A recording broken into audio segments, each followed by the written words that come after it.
Hi,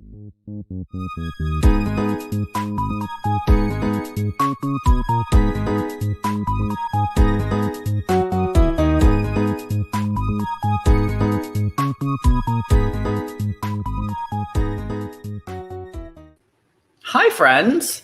Welcome to another action-packed day of Sequester. We have the reunion here now. We have another mini starting up in about an hour. So much to do, so much to see. First off, great mini last night. I'm very excited to get into it. I feel like it was an incredible cast, an amazingly diverse cast, which we all love to see. I feel like it was a historic moment at Final Four, like basically everything you could want. I mean, the whole weekend, I think, has been filled with new things to see. First off, before we start, thank you to Ian Dembling. I know that he has a game running in like a little bit, Pyramid Scheme, which you should go check out after this. But he pushed his time back a bit so we would have time with the players who are playing today. So we appreciate that. And let's make this speedy and get right into it. Let's bring in our panel: Laura, Gabby, Connor, Dennis, James, Lance, Chanel, Santiago. Hello, welcome. How are we all doing this morning? Good. Doing great. So good. How was everyone's night after the big game? Did we get any sleep whatsoever? Zero sleep. I got like 5 hours. I feel like after Sequester, I could never sleep, and then I'm exhausted. And then once I suddenly wake up 5 hours later, and I'm just like, I'm awake. That's kind of how it worked for me. I think I got 5 hours. I wasn't there that long. I got plenty of sleep. So let's get right into it. What were our thoughts on the cast when we saw that? Well, first off, we had the Frankenquester twist, which was, I don't think anybody knew what they were getting into, especially after the night before and how different that was. I think everybody was probably on some eggshells trying to wonder what it was going to be. What did we think of what the twist was in terms of the players who got eliminated that had some control after? It was crazy. It was nuts. I really liked it. I liked it. I was worried on how it was gonna go, like with the people who were getting eliminated. Like, Yeah. you have to kind of be careful with what you were saying to those people, right? So it was kind of scary to figure out at the beginning, but I liked it a lot. It was I think it was a big part in me getting into jury, because I was good with a lot of the people that got eliminated. I made those bonds early on the game, and then they were just getting taken out. But I figured I was safe for most of the time. Yeah, likewise, I think that was a big part of why I went out right before jury, because I felt like I was good with a lot of people left in the game, even though you all voted for me. But I think I just forgot, Cheryl getting out, I think was not good for me, because I hadn't seen her most of the game. So then she was like, Laura, and I was like, yeah, good call. Yeah, I think it really, for me, it worked really well, like Gabby's situation, where it was like we were just good with a lot of the people on there and kind of chilled under the radar. But for some people, it was because they kept getting nominated over and over again. It was just I'm just gonna put them up again. Here you go.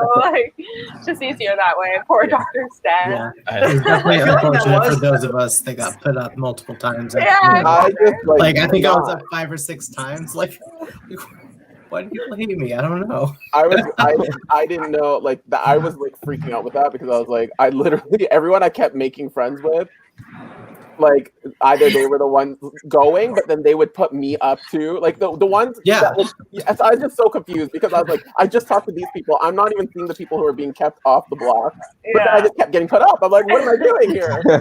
Yeah, when Joseph went out and then he could give people safety, right before he went out, he was like, oh my God, I really want to work with you. And I was like, yeah, me too. And then he didn't give me safety. And I was like, Joseph, what? Joseph was straight up oh my God, I'm really into Mario Kart too. I'm like, oh my God. And then he left. He's like, no, I'm not into Mario Kart whatsoever. I was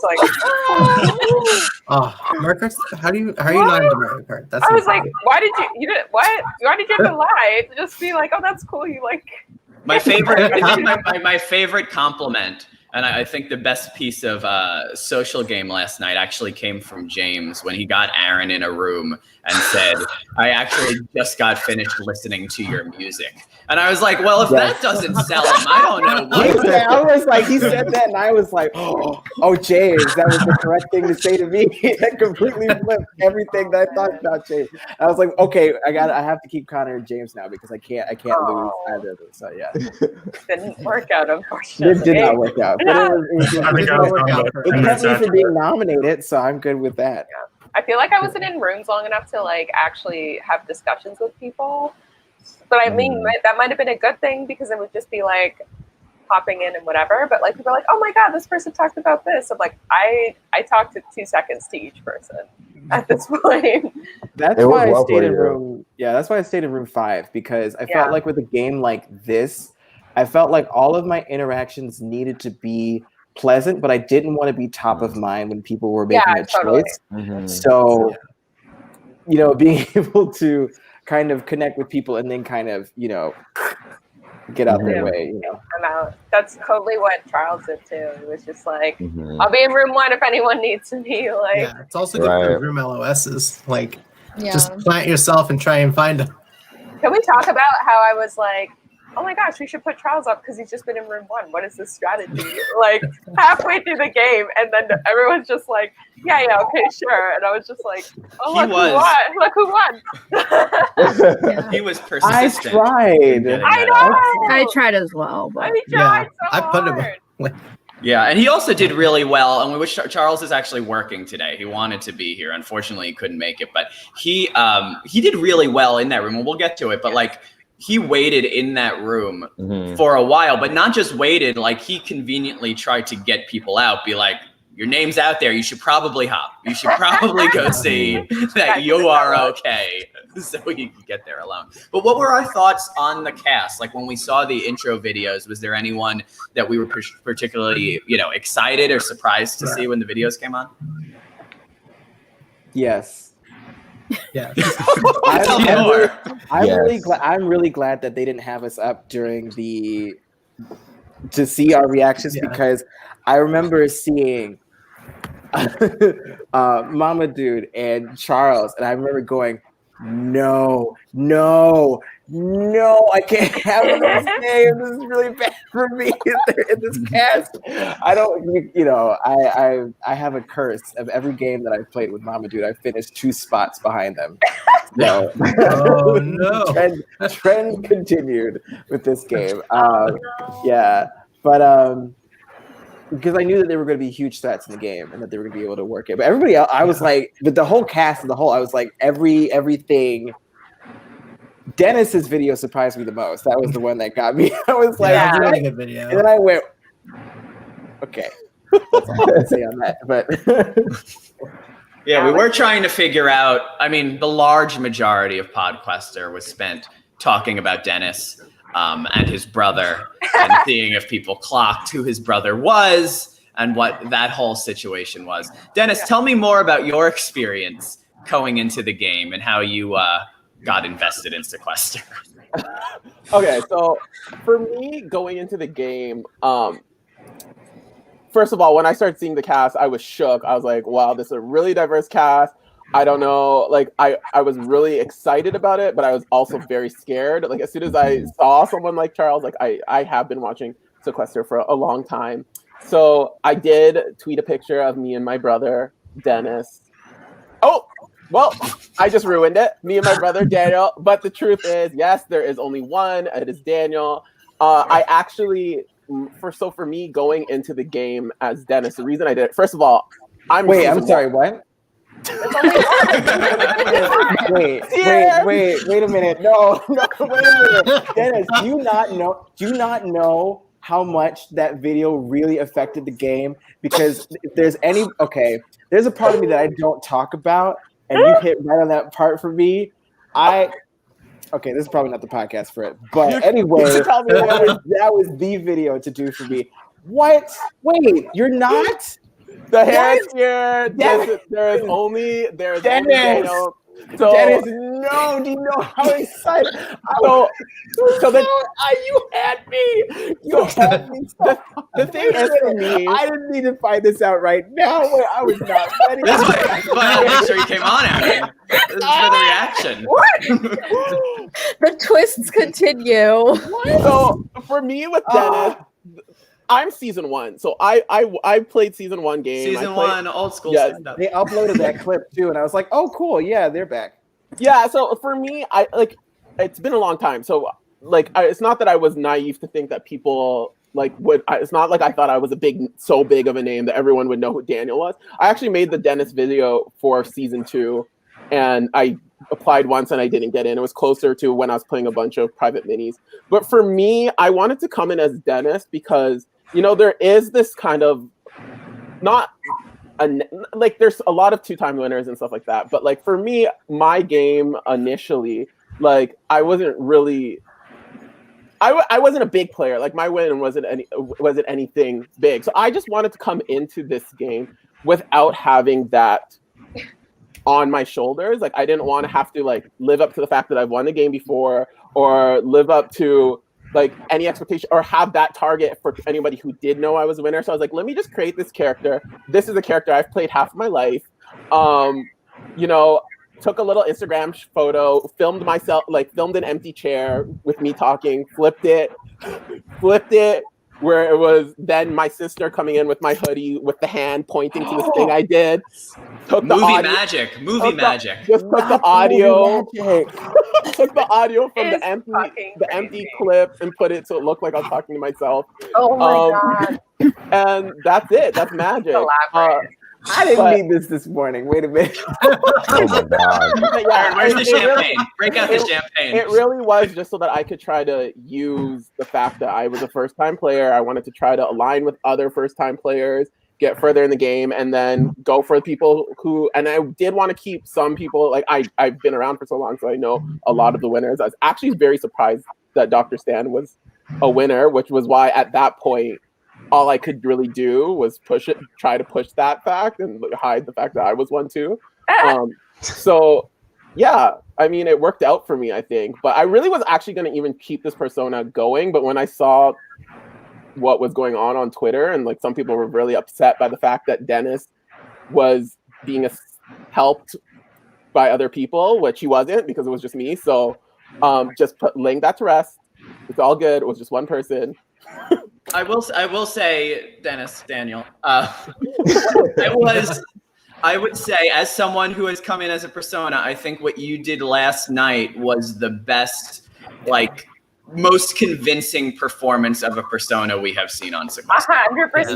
The fact that I've played with you and talked to you a pretty decent amount, and honestly didn't know for a large portion of the game whether it was actually you or not, was incredible. And that's a testament to the video. And I think it's a testament to the fact that you played a very different game as well. Like, that wasn't the game that I saw you play in the past. Like, you played differently as well. Yeah, I think, for sure. I mean, it was all a learn. Like, at this point I've played, that was, I think, my 6th game. So, I mean, I've just taken from what I've learned from the other games, and I decided, like, just play up on my persona. I've been playing that persona for so long, and it just worked out for me. So getting into the game, as we discussed, there was a special elixir. So when you were voted out, you stayed in the game for 1 round, and you also had some sort of control, which it seemed for the most part was just nominating the next round's nominees. There were, in some cases, there was a tether, there was safety, but for the most part, it seemed to be nominations. Getting into round 1, Jonathan and Justin's names were out there most. And it ended up being Jonathan eliminated. It seems like Jonathan, unfortunately, has gone out a bunch early on as of late in his last few games. What did we think going into round 1? How did we settle on Jonathan being the elimination? I have no idea. I don't know. I voted Jonathan. I mean, that was the first one that came up immediately. Yeah. Yeah, I'm pretty sure I unmuted, and I was like, hey, this room is cool. I think we need to go for Jonathan. Yeah. I mean, I was just so shook by the cast and like how many amazing people were in the game who I didn't know but wanted to work. Like, there was no one's video who I was like, this person seems boring from their video, so we should go for that. So I like basically just made a snap decision as to like whether I was gonna align with people I already knew and was like friends with out of the game, and I was like, no, fuck it, I'm gonna like stick to my starting room and like try to like meet new people and work with them. So I was like, let's do Yonatan. Yeah, he was And then in it my just got starting traction. room. He was in my starting room, and we were like, yeah, this is a great room. And then they're like, yeah, Yonatan. I'm like, fuck, cool. Like, good start to my first game. Just like my first allies I've made, one is gone already. So I'm just gonna have to pivot immediately. Like, yeah, I don't know. We brought up the other Justin? person, Justin, because Yeah. you were like, he's so focused on the puppet. Like, what the heck? I'm going to throw this out there. Yeah. I think it's my best idea in Sequester history. I said it last night on Podquester. I would like Justin's thing now to be his obsession with Eddie the puppet. Progressively, every time he comes back, for him to become more and more insane and like, like just only speaking about Eddie in every game he is. I don't know how successful that will be in terms of going far, but I think it would be very entertaining if he kept that shit. He just slowly becomes the puppet over time, like a puppet arm. Like, Put in his photo, right? Like, what is this? Like, what is happening right now? Yeah, no, I think it was just like so random that Yonatan, when I was like, I'll just go with the group, because at this point there's just like whatever. I didn't vote for Yonatan. I voted for Justin, I think. Yeah. So whatever. So moving into round 2, so because of the twist, Yonatan got to nominate 6 people, and unfortunately, Santiago, you made the mistake of voting in the private chat, and that seemed to be after that Yonatan pushed your name very hard. Let's discuss that more. I think, Connor, your name was out there also by that point. It was the entire game. The entire game. But how did was it the voting in the private chat and Yonatan saying it that kind of swayed the vote and Santiago's way? No, not for me. I wanted to keep. Sorry. Yeah. Sorry, not for me. I wanted to keep Connor safe, so I felt Santiago was the better bet. But I also played together this summer, so I really wanted to go deep with him. So I felt like Santiago was my best bet. Yeah, very much same. Like, I was on the block. I forget who else was on there. I think Tara was up. Laura, were you up also? Yeah, I was up. And Dr. Stan. I'm like, well, I'm not voting out any of them. Yeah. Because they're people I knew I could work with, unfortunately. And I was like, okay, well, I only have one option here. So I just like ran and pushed it as hard as I could. Yeah, I think that was a real, like, if Yonatan hadn't come back into the game that round, I don't think everyone would have immediately gone for Santiago. But in my room, for sure, we unmuted and we were like, okay, well, if Yonatan's here, he sounds really mad at Santiago. Yeah. So let's just do that because I don't want to go. There was just there was just like a good reason to do it, which was unfortunate. Yeah, but I think if Yonatan hadn't come back into the, even if he had just put flops up and been like, those are the flops, I think it would have been different. Yeah, a different name could have gotten more traction. But I think Yonatan there. Yeah, I think I was considering pushing Dr. Stan at that point, but it just didn't go anywhere. Yeah, I think those first 2 rounds were like kind of hard for whoever the person was, because like people were like, Justin, like nobody cares, like we're not doing that. Or for the second round, we're like, I don't even know who the other name was for the second round. I think I heard it was me, but I think it was you. Yeah, but then I kept hearing like, yeah, but people said it, but like nobody cares, like, because it was just like so easy, to get someone out, unfortunately. Yeah, exactly. Yeah, for me, honestly, coming into the game, I had no idea who anyone was. Me either. I had no idea. Me neither. I had no idea. So I was just going with the flow for the first couple of rounds. Like whatever name I heard, I was like, okay, cool. Yeah. Let's just go with that. Exactly. Wait, let me get my. Yeah, because you were like, oh, when you saw the cast reveal, what did you think? I'm like, I think I don't know who the hell anyone is, and I'm just here for the ride. And my video sucks, and everyone did production, and I'm just here, like. I think it was. I mean, last night, as compared to other, to the night before, for example, there were a decent amount of new players or players who hadn't played a lot anyway. Like I felt like there was a good mix of that there were newer players that you could kind of get adjusted. And we saw that. We saw newer players actually do really well last night, which I think was a testament to that. Santiago. Yes. I was disappointed, but I feel like you have more coming up. I know you have more coming up. So that's I have a couple more coming up. What's funny is that I had just watched the Influencer Mini where somebody did the same thing, and I was like, how the hell can you do that? And then I did the same thing and screwed myself. And there was really no coming back. Like at that point, I knew that because it was so early in the game, my name was out there, and it was just going to be an easy vote, and there was no saving myself. I tried to push Connor, but as he said, like people were like, yeah, sure. And then as soon as they left the room, they just moved on. And like I do feel like I got a little bit lucky just with the people who were in this cast. Like James has been my friend for 3 months now. You know, I'm friends with Dr. Stan. I've met Aaron before. I knew Tara was someone I could work. Yeah. Okay. Well, yes. When was this? Where? It was in one of those like mini games. Like, I thought in real life. I was like, I don't remember. No, not in real life. Okay. Well then, yes. Like Laura, I know, like she's an enemy of mine. Like I hate you, Laura, but like Same. So yeah. So like I felt like I got really lucky with that round. Unfortunately, like it was just like a lot of people that I knew they would all push, not for me. And it was really unfortunate for Yeah. I didn't have a problem with Connor. I didn't have a problem with Connor. Like the only time, I don't think I voted for you at all. Oh really? Oh, that's nice. Yeah, I don't think so. I wouldn't vote for you either. That's not a lie. I just don't remember like any of my votes. Like people are like, who did you vote for? I'm like, I don't know. Notes are overrated. Whatever made sense. Yeah, I'm like whoever made sense at the time. Like, I really thought so.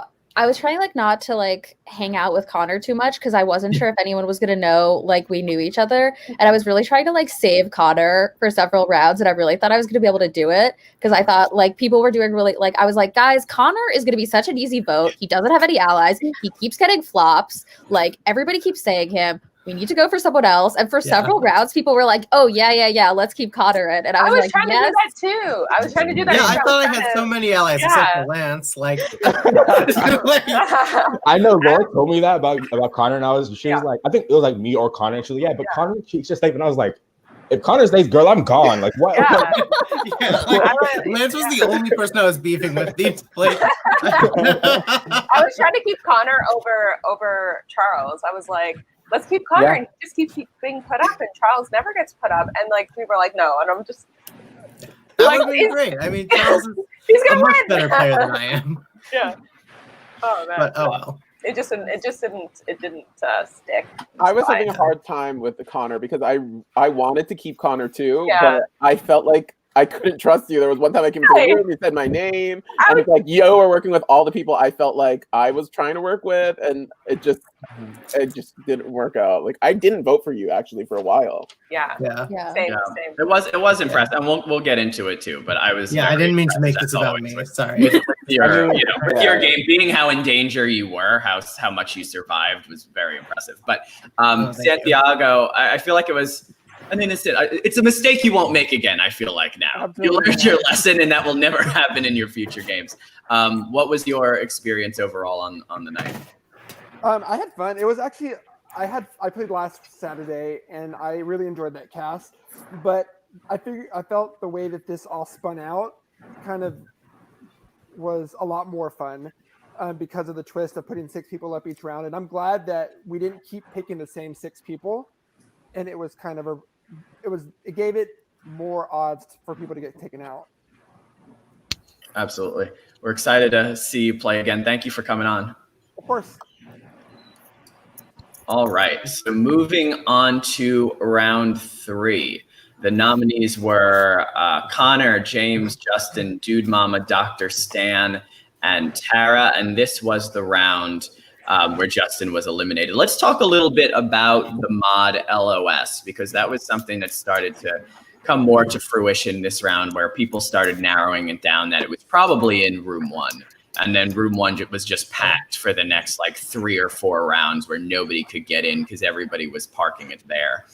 What was everybody's strategy there in trying to get to the mod LOS? I really wasn't concerned about the moderator LOS. I for sure thought we were going to have the top left person voting. So that's really why I stayed in room 5. Yeah, the end of this round was a huge turning point for me because I did end in room 1.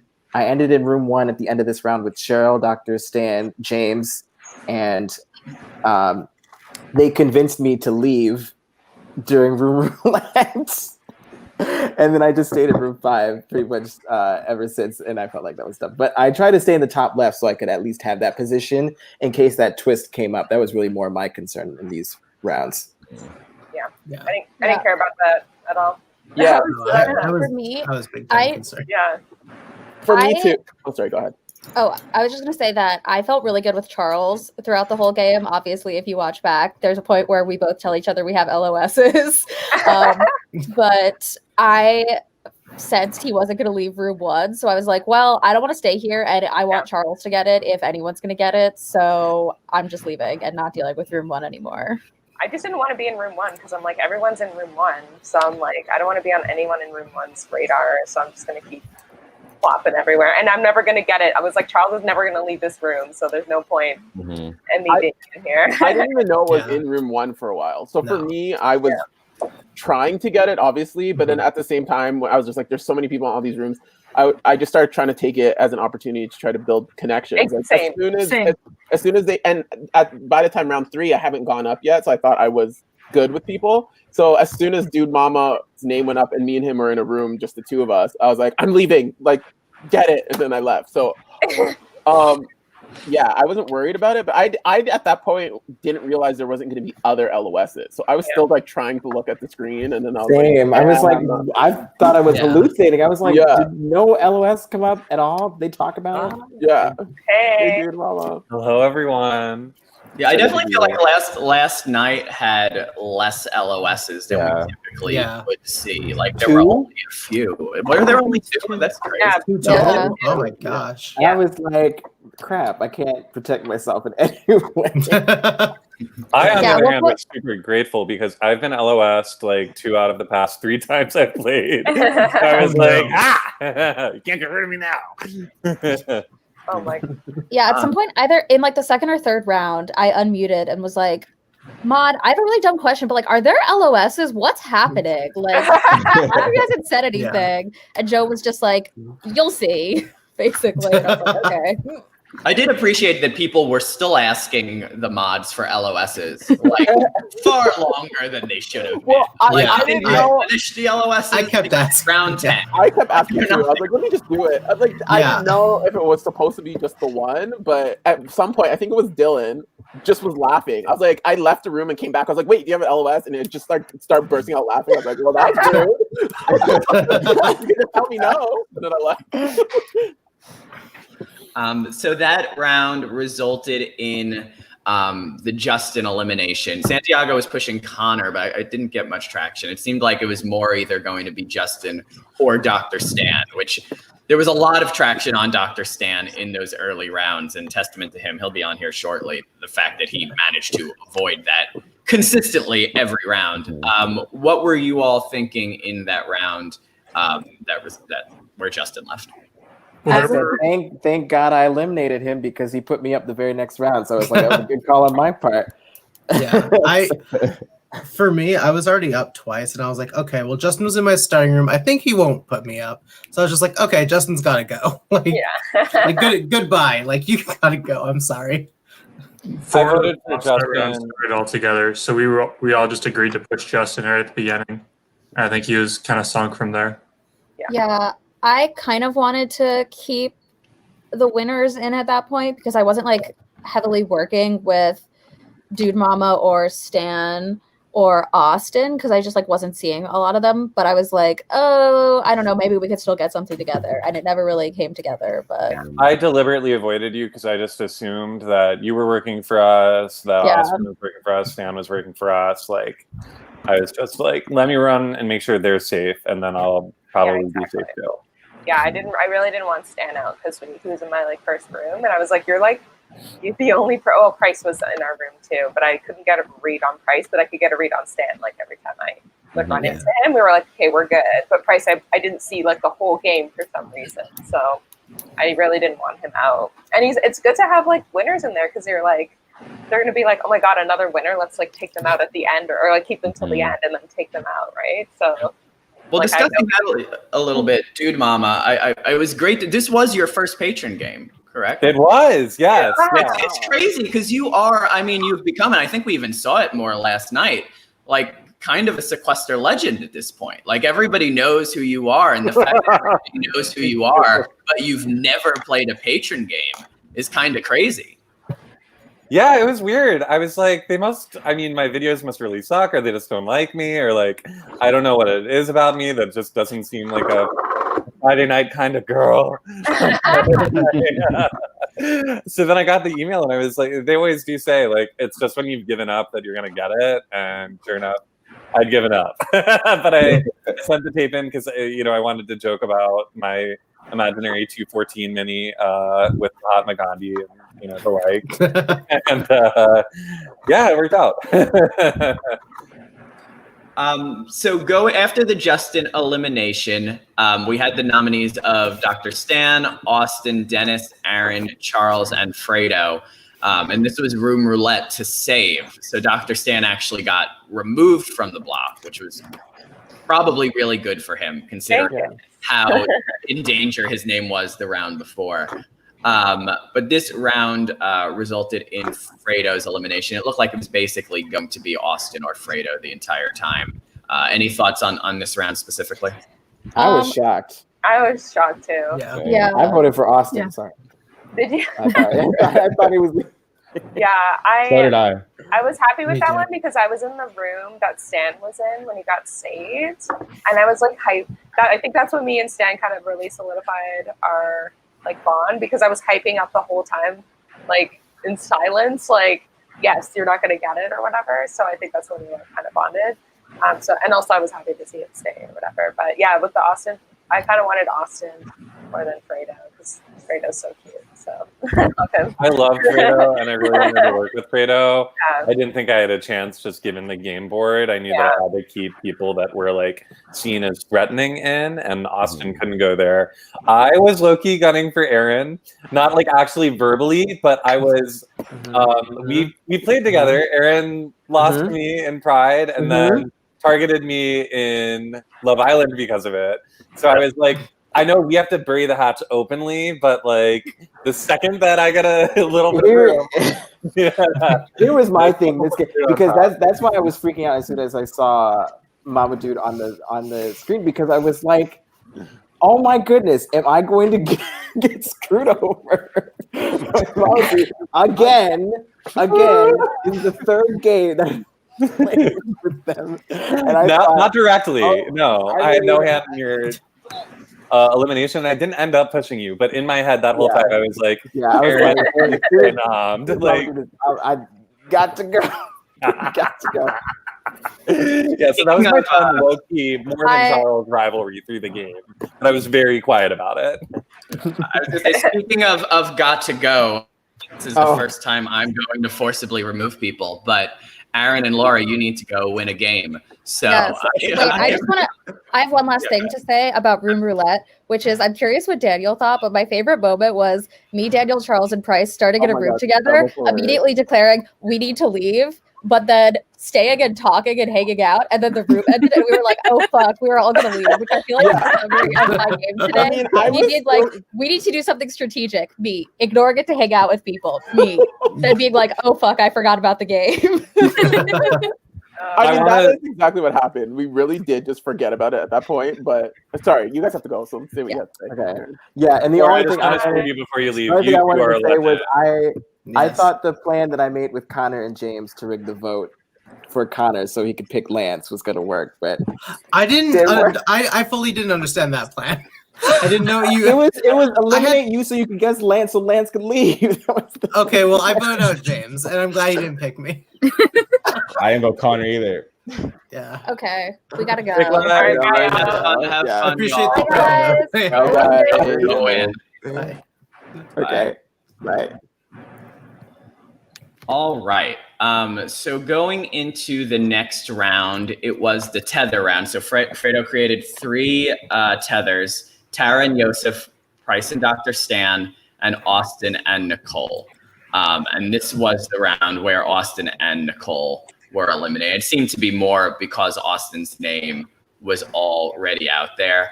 Any thoughts on this? Obviously, getting rid of a 2-time winner was a big threat to have in the game. Was that the main reason that everybody was gunning for Austin so hard? No. Okay, so basically my whole starting room got put up there that round, so I was screwed either way. So it was like, do I keep Austin and Nicole or go for Yosef and Tara? I felt like keeping Yosef and Tara would keep me safe longer in the game because I felt like Austin would keep me safe if he was out. And that worked in my favor. Yeah, for me, I went with people. Sorry, go ahead. Yeah. For me, that one was difficult because I kind of talked to Austin the most in the game so far out of all those people. Obviously, I knew he was a 2-time winner, and I was afraid of him down the road, but I didn't necessarily want him to go. However, I had just kind of talked to like Yosef about like something with Sharifa and things like that, and I was like, it was such a crapshoot because it was evens. So I voted for Austin, hoping it would make him odd. But I was like, if he goes, he goes. But I threw my vote because I thought it would save him. Oh my god! I was just like, if he stays, this is good for me. But if he goes, I mean, we're getting rid of a 2-time winner. But it was such a crapshoot that one. Yeah, That one I knew always everyone was seemed to doing the know. same kind of math of like, am I helping my friend by voting for them, or am I hurting them? Yeah. And all of them were friends of mine. I obviously wanted the 2 winner pairs to stay, but at the same time, I helped Fredo get alone in room 2 or 3 or something. So I felt like we'd built that bond. I knew that none of them would knock me on my way out, so I just had to like shut up and like make an educated guess. Yeah, exactly. Yeah. And I felt so bad for Nicole because she got tethered to like the worst person you could get tethered to. And Yeah, it's like, that was a death sentence. I want to stand her to the jury house. Like, hey, Stan. What's up, guys? Good morning. Good morning. Yeah, I kept trying to go for Dr. Stan, but nobody was biting. No, I go for why? I was so confused why I was up every single round. I was like, Oh at the my- first time, I'm like, what the fuck did I do? Yeah, same. You were Yeah, fabulous. That's why.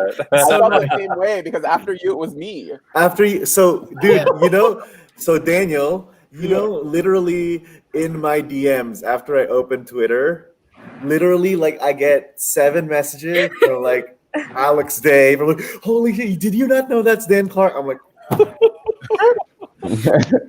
it's like someone from like season 36 of Survivor, like not watching the first 8 seasons and not knowing who Rupert was. I'm like, oh.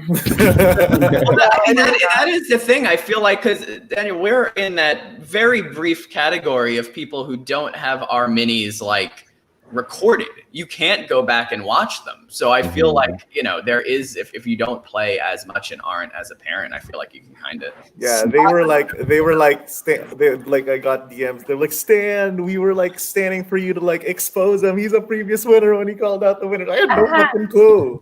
Yeah, I mean, and they're like, the one time you didn't have to raise your hand up when everyone called out winners, and you're just like, whoop. Like, because I'm not gonna lie, I didn't know Stan was a winner. So Connor didn't know either. Apparently, though, the only person that knows is Dude Mama actually. And I was working closely with Dude Mama, and I actually don't know if I didn't put my hand up if you called me out because I was working with you till the end because I wanted to use you as a shield. I don't know if you would have called me out, but I don't think anyone knew, and I could have just been like, I didn't know. I just want to pause for a moment here because I don't know that I knew because I saw the picture of the 2 of you. Wait, so you are Daniel? Wait. Oh God! It's happening. I keep thinking I know. I I had to like rewatch Podquester the entire night last night to kind of figure out what because Louie obviously everyone was going knows. back and forth on it. And Tommy was like naive, but Tommy's kind of like a newbie kind of player like me. Like we came on kind of later on. So he's like, I don't fucking know. And then Louie's like, are you It's a long time. Why didn't you come out as being a winner? Oh my god. Dude, we would have protected you. You would have won. I would have came out as a winner in the final two. Right. Not that, no. But you could have worked with us. Like we were ready to. God. I just didn't want to play the game with like that, like having the winner on my shoulders, like that people. But knew I was the winner. Austin and I never had an alliance, but we weren't coming after each other. You know, like Laura and I didn't have an alliance, but we weren't gonna come after each other. I did not know. And Dude Mama, obviously, I worked with early, but I didn't know. Yeah, I mean, I said, I very well could have done this as Daniel at this point. Like, and still, the crazy thing is, people still wouldn't know. I guess the people that watched Oh Canada, but like, I would have not had a single clue if you did Daniel or Dennis. I would have not have a single. So clue. I made this video for season 2, so it was just convenient for me to use it now because it was ready.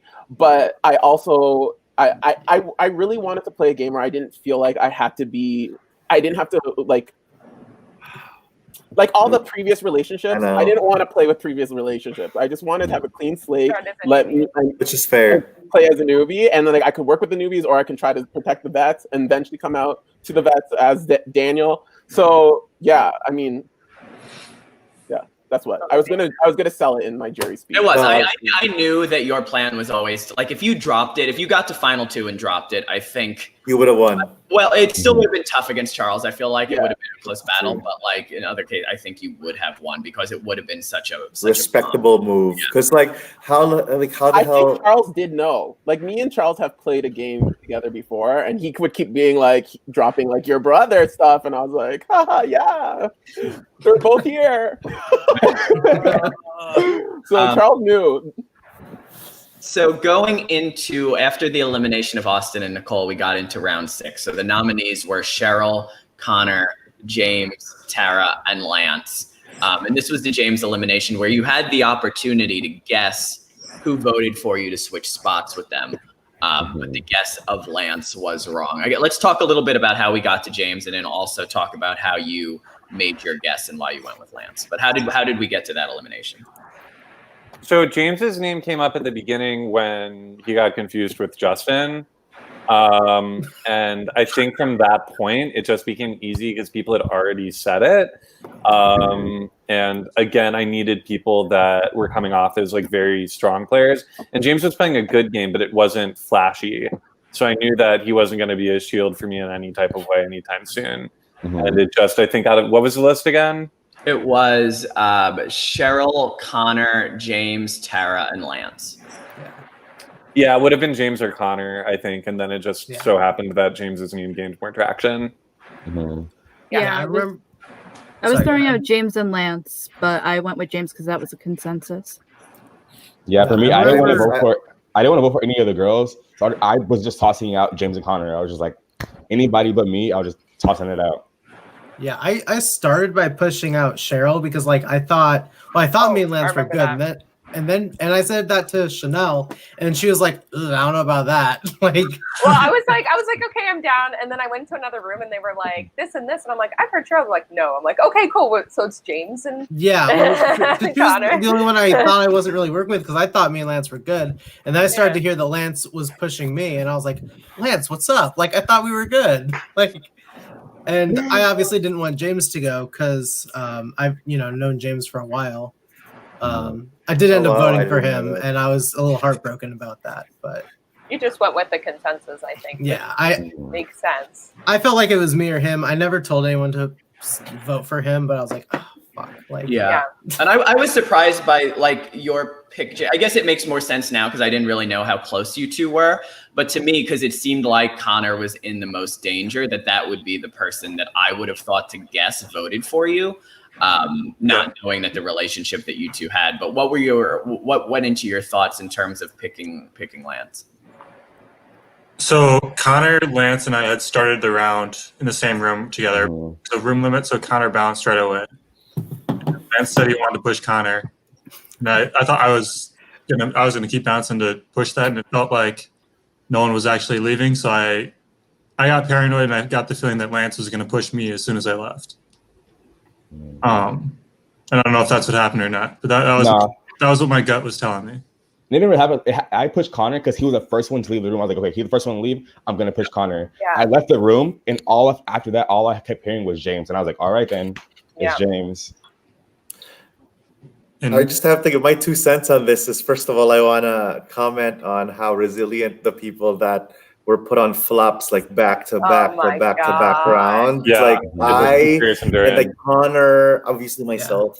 And like Tara was on there. Like I know she can't be here, but like there's a lot of people that went back to back rounds, and I've never been put in a situation in my Sequester. I guess the times I'm here, like that I'd had to keep myself safe every single round, and it was getting old at one point. Yeah. But yeah, like Connor was someone who I actually wanted to work with. I like this video, but you were actually someone who kind of fell victim to someone whose name was just out there so much, and he gets taken out. Like that's what I was scared of. Like the first, second, like fine, but like the third and fourth, and same thing was again. Like maybe it's time, but it's really hard. I'd say the slipstream of it ends at like 8 eliminations in when you're targeted early, because the first like modern Sequester game I played was Survivor New York. I was one of 2 people from my original seasons, and a lot of people hated me from my past as being a bipolar mess. So I had a lot of like damage to control. But once you get around final 14, if your name has been on the block forever, they stop saying everything. Just don't say anything. Just be like, "Oh, I really just want to make it." That's what I actually like when it went my way. I think the round that turned my fate was Nicole and Austin's elimination. Because I knew for sure I wasn't going up, because Nicole and I were friends from 7-Eleven. I think we're even in the same starting room, if I recall correctly. And so I knew that no matter when Austin knows I won, so like no matter what, that round I wasn't going up. And then the people that went home was Connor went home, James, like people that I knew weren't. And then Cheryl, finally, the chef's kiss, when she like picked 3 people to send to the jury, and I had a final 2 that I was meaning to follow through with Cheryl, and I was heartbroken she was going home, and she went home, but like the first person she sent to the jury with me, and like that kind of like, holy shit, like how did I just keep the jury from being targeted 5 straight times? Yeah, probably my favorite, we'll get there soon, my favorite confessional was after you got safe. After that. Oh yeah, we'll get to that later. My insights and thoughts. But James, what were your thoughts? You've played once before, correct? Is that right? I played in the RHAP Patron Mini in June. I played in the Teacher Mini in July. Oh, you're a patron? There's so many RHAP. Laura's a patron. Taking over. I didn't know that James is a patron. Connor, are you a patron? Yes, yeah. So it was me, you, Stan, Aaron, Tara. I'm not a patron, but I'm friends with Michael O'Rear. Right, you're friends with Michael. Tells me everything about RHAP. I don't pay money for RHAP. I feel like I'm missing some people. I'm gonna become a patron just so I can get in that alliance. If I'm, I know. Laura is one of them. She won the second. So like I pretty much, because I watched my first 2 minis that I watched was RHAP 1 and RHAP 2, because Michael was in the RHAP community, and so like I would know like you and Josh when I was in 8-8 with them. Like, Josh, you're Michael's friend from 8-8. The only reason is I watched the mini. I was a more active patron back when I lived in New York, and then when I moved out here, like I'm mainly just in different group chats. I've been to like the RHAP viewing live know-it-alls with Fishback and Rob Sesternino, and like I've met them both in person. They're amazing. I'll throw it out there. We want another RHAP Sequester. We would love to see that. We would love to see that. There's a lot of people that even Fishback once called me a really fit guy. This was before I came out, and I carry that to my chest as like one of my favorite compliments ever. They're amazing. So James, what were your thoughts on playing this game and playing a Patron Mini? Yeah, I had a lot of fun. I've been applying for a while, so it's fun to get on. I don't know who mentioned it earlier, but like right when you give up, is when I finally came through. So that was good. Nice. We hope James, it was a pleasure to meet you, man. Yeah, I had a lot of fun playing with everybody. All right, talk to you soon. Bye. Bye. All right, so moving on to round 7, which was the second highest number of votes. James nominated Kels, Gabby, Dennis, Dude Mama, and Yosef, and this was the round that Yosef went home. This was also the round that Charles finally was alone in room 1 after 5 rounds of waiting. What were our thoughts in this round in Yosef's elimination? And also, we will bring on Price. Hi, Price. Hey, Price. Hey. So I actually think I was a little bit responsible for that. I don't know. I was in a room actually initially with Yosef, and he initially proposed he wanted to work with me, but then I heard his name pop up a lot. I think there was like the majorities on Yosef, and then I told him, I'm like, dude, I think you're gonna get majority. He's like, you just throw votes on me? Should I vote for myself? I'm like, if you want to get majority, that's the meta in this game. You throw the votes, you get majority, so you're safe. Yeah. And then that also protects you for history can't repeat later, because that's Dude Mama strategy. And then so me and Cheryl were already had at a final 2 in the room with Yosef, and we were like, okay, we'll throw 3 votes at you. I think there's another person, and then me and Cheryl switched rooms, and we went to a room with Dude Mama, and Dude Mama was like, I'm just getting everyone to vote for me, just to put your vote on me. And like me and Cheryl were like, and then you left, and then Cheryl and I were like, who do we vote for? And then so we flipped our votes from Yosef to Dude Mama, so that's a 2-vote shift. And I think that's what did it, because I was hearing a lot of Yosef and a lot of Dude Mama, and Dude Mama was collecting. Yeah. So I knew one of them were gonna go home. I just didn't know who. But then me and Cheryl were like, "Who do we vote for?" And we're like, "Dude, yeah, okay." Yeah, that happened. That happened in our room too. Like, I don't remember who was in the room with me. It was like 4 of us, and we were. I think I was with you. Yeah, I was like, I think Lance was there, and a couple other people. And Dude Mama came in at the end because we saw his reaction, and we were just like, "Okay, well, who do we want to keep over the other one? We should just drop all our votes on that." And I was like, I'd rather have Dude Mama, because I really wanted to work. 1, I wanted to really work with Dude Mama. And 2, I knew he was a bigger target than Yosef was in the 100%. End. So it was just like, why would I get rid of him now and like, or whatever? And I want to work with him. So like, no. So we're just going to drop our votes there. And I like, so like Dr. Stan had the same thing going on in his thing, and we had the same thing going in ours. But we didn't know. We had no idea. We had no idea. And then like Dude Mama comes in, and his face was just like, I'm out. Like he was like literally like, okay, it's over, like whatever. And I'm just like, I think he has the votes, and he doesn't know it. That's why I love you, Chanel. We think alike. I know. Thank you for that. I was so glad to be saved. And yeah, I felt bad about it. I knew that like other people, like I didn't really know who would be going home. You had to do what you had to do. Because I absolved myself of all responsibility by pretending I was just completely worried about myself. Where absolutely, I think that's a very good strategy. In that, if I was insulated and I knew I was insulated, I would literally get all my allies to vote for me at that round. Literally all my allies in the game, do it now. Vote me. Whoever goes home, you're not going home. Vote me. Keep me. Let's go. At that point, I was trying to make sure that nobody was voting me, because it was the first time I wasn't safe. And so see, y'all had that luxury of being safe for a while, guys. I know. So I threw my vote Must have been nice. that round. I know, right, Connor? As soon, right before the round ended, James popped into the room and said Dennis was coming for me, which I didn't believe at all. What? So I was like, I'm just gonna throw my vote because I know that these 2 are gonna get the highest majority. I think I'm safe, so I'm gonna throw it on Dennis. That way, I can't vote for him, and history repeats later. History can't repeat. Yeah, that lie was stinky. I was shocked when I heard that. I asked Connor, and then I asked you, and I was like, no, I remember hearing about that. I think I was talking with Chanel, and she was like, "Who the fuck cares what James thinks? Like he's out." Like, it's like yeah. It was like because like James only wants us. Like, but who the hell cares? Like like I think that was me. Like at the start of the round, he came in and he was like, "This is where I wanted to go," and I was like, "Okay." So I left and I was like, "This is who James said," but I don't care. I'm glad we're here for this right now. I think this is the round where James said that Kels was targeting me, And Kels at that point was like, my final 5 plan was like Chanel, Kels, Dr. Stan, and Laura. So that's an amazing plan. I was like, I hadn't seen Kels the That would whole have been such a game. good final five. Yeah, I hardly ever I saw would- Kels. I never I saw would be Cal. like, I saw her dancing- once. if that was a Yeah. final 5, I'd be dancing and waltzing with Chanel to the end. With Dude Mama and Kels and Laura being the biggest threat in the game. You'd be like, let's I didn't know go! about Daniel. I know, right? That would have been a tight final 6, and then I actually would have had a lot of inspiration there. That would have been nice. It's just so difficult now. Like I guess with there's such a I think the shift is becoming there's a lot of returnees that are playing these Patron Minis.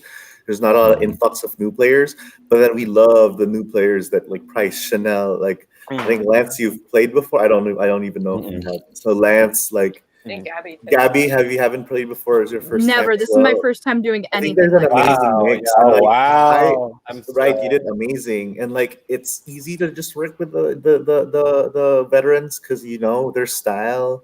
But I think I love kind of mixing it up, and like I make a conscious effort to meet people and like connect with people like Chanel, who I would otherwise never have a chance to work with. Lance, actually, I had working like in Price as well.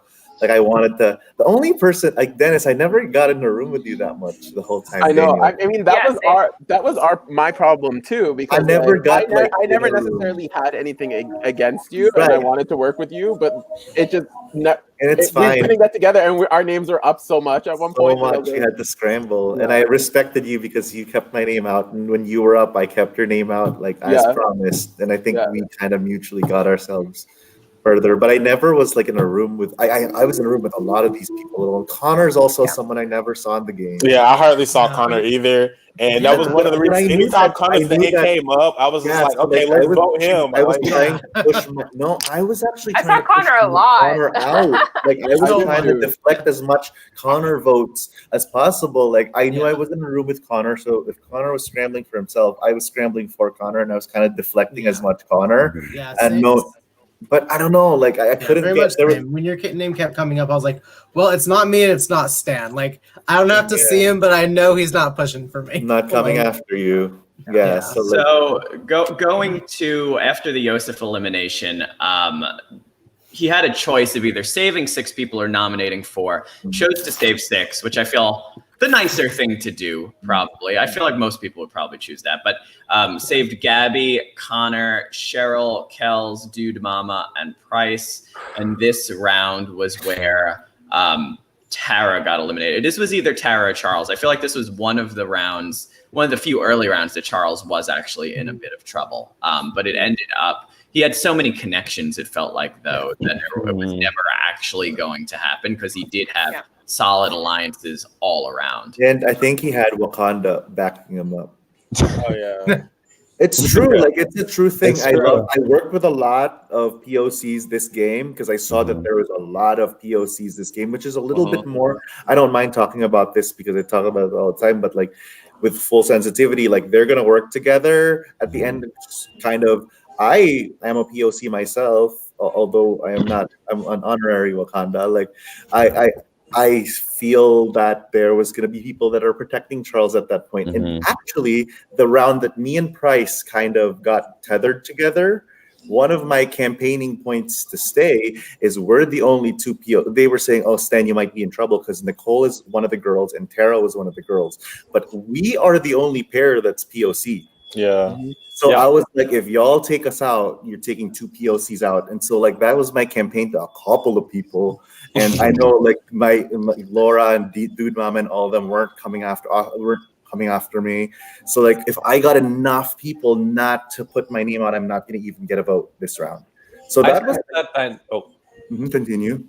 I sensed that dynamic too, and I loved it. And I tried my best to make space for it because I know that, like, I mean, I'm queer, and so I understand how rare it is to be in a game where you actually could create a majority out of your minority alliance. So there were a couple of times where I saw basically like what you'd call a Wakanda room, and I was just like, I'm gonna leave right now, and I'm gonna let them do their thing, and I'm not gonna be like a block to that energy. Like I want that energy to be there. I want that energy to flow. I'd rather do poorly in a game that I feel is like an equal shot for everyone than succeed at a game. But I had I mean, I wanted to make sure that it would not compromise my game at all. Like, I'm all for it. I'm all about the cause, but at the end of the day, my game trumps anything. Like people I'm working with in the alliance, like Chanel, actually Price, Lance, like, yeah, I knew they were within Charles actually to an extent. So I knew that, yeah, they were going to be together, but they were also going to protect me to a certain extent, and that's beneficial for my game. If it wasn't beneficial for my game, they'd be going home. What color your skin is, it's a game, Yeah, I really feel like my benefit. Like my closest allies in the game were like I had two separate. It was Charles and Laura, and then it was Chanel and Dr. Stan. Those were the people in the same starting room. Yeah, right. I think once Jonathan went left in our starting room, and the three of us kind of like bonded anyway, independently. Jonathan, even in that starting room, because he left. Bye, Jonathan. I like this three. Like, this is such an amazing three, and I knew that two of you guys were newbies. It was really good vibes, and I protect the people that I like. And this is the same game I play every single time. The people I give my loyalty to, I take all the way far, and I was planning on doing that with you guys. Totally. I think this was actually the first round that I was put up. I know. Yeah, you were saved for so many rounds. I know. But just floating under the radar. That was killing me because I hadn't seen Chanel for like a lot of the first half of the game, and I loved when people kept getting voted out, and they're just like, you know what, I'm gonna give the people who are up a break. And now that Dennis, and I was at that point like, okay, I've been consecutively voted up for 5 rounds. I was ready. I was like, someone in Podquester said like, oh, Chanel's like a little wisp. She's gonna disappear again. I was like, every time I was like, oh, okay, this is my time.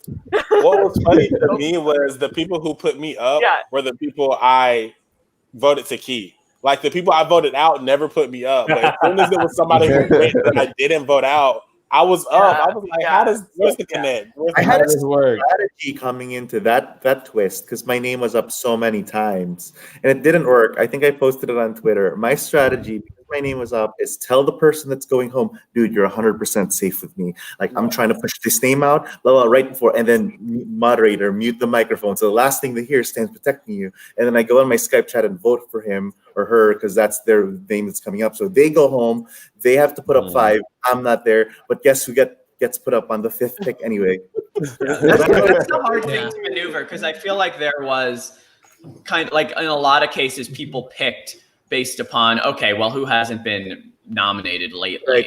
Like, and also, Chanel, you were really the only one who managed to avoid people clocking the fact that you hadn't. I don't know if that was a good thing or a bad thing because it's like if I made it to the end, they'd just be like, "You just floated here," but I was like, maybe I was just being. Maybe you were. Honestly, Chanel, to be completely honest, if you ever make it to 2. And people are gonna say that you're under the radar, and you I think to make the case is put that as like your biggest case to win. Like I think under the radar, none of y'all motherfuckers targeting. That's what I wanted to try. I got what I wanted, and that's why. And that's such an incredible game to play. Is if you have that strong of a social media, you don't get targeted. Never once. Yeah. And there's people that respect that. I respect that certainly. I have no problem voting for someone like that. Chanel, hard to do.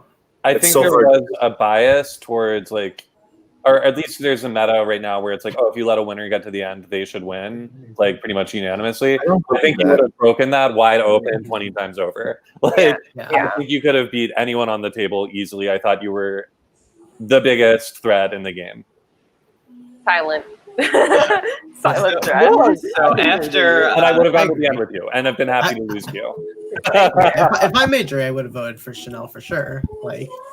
If she was there in the final 2. Well, speaking of that, Connor, so that brought us to round 9, which was your elimination. I want to discuss your elimination after you got eliminated in a second. But first, we'll discuss the vote. It seemed like once Tara made her nominations, you were kind of dead in the water. You moved a lot and tried to make some bonds, but I don't know if it was ever gaining any traction. Because it was nominated was Aaron, Lance, Kells, Connor, and Dennis.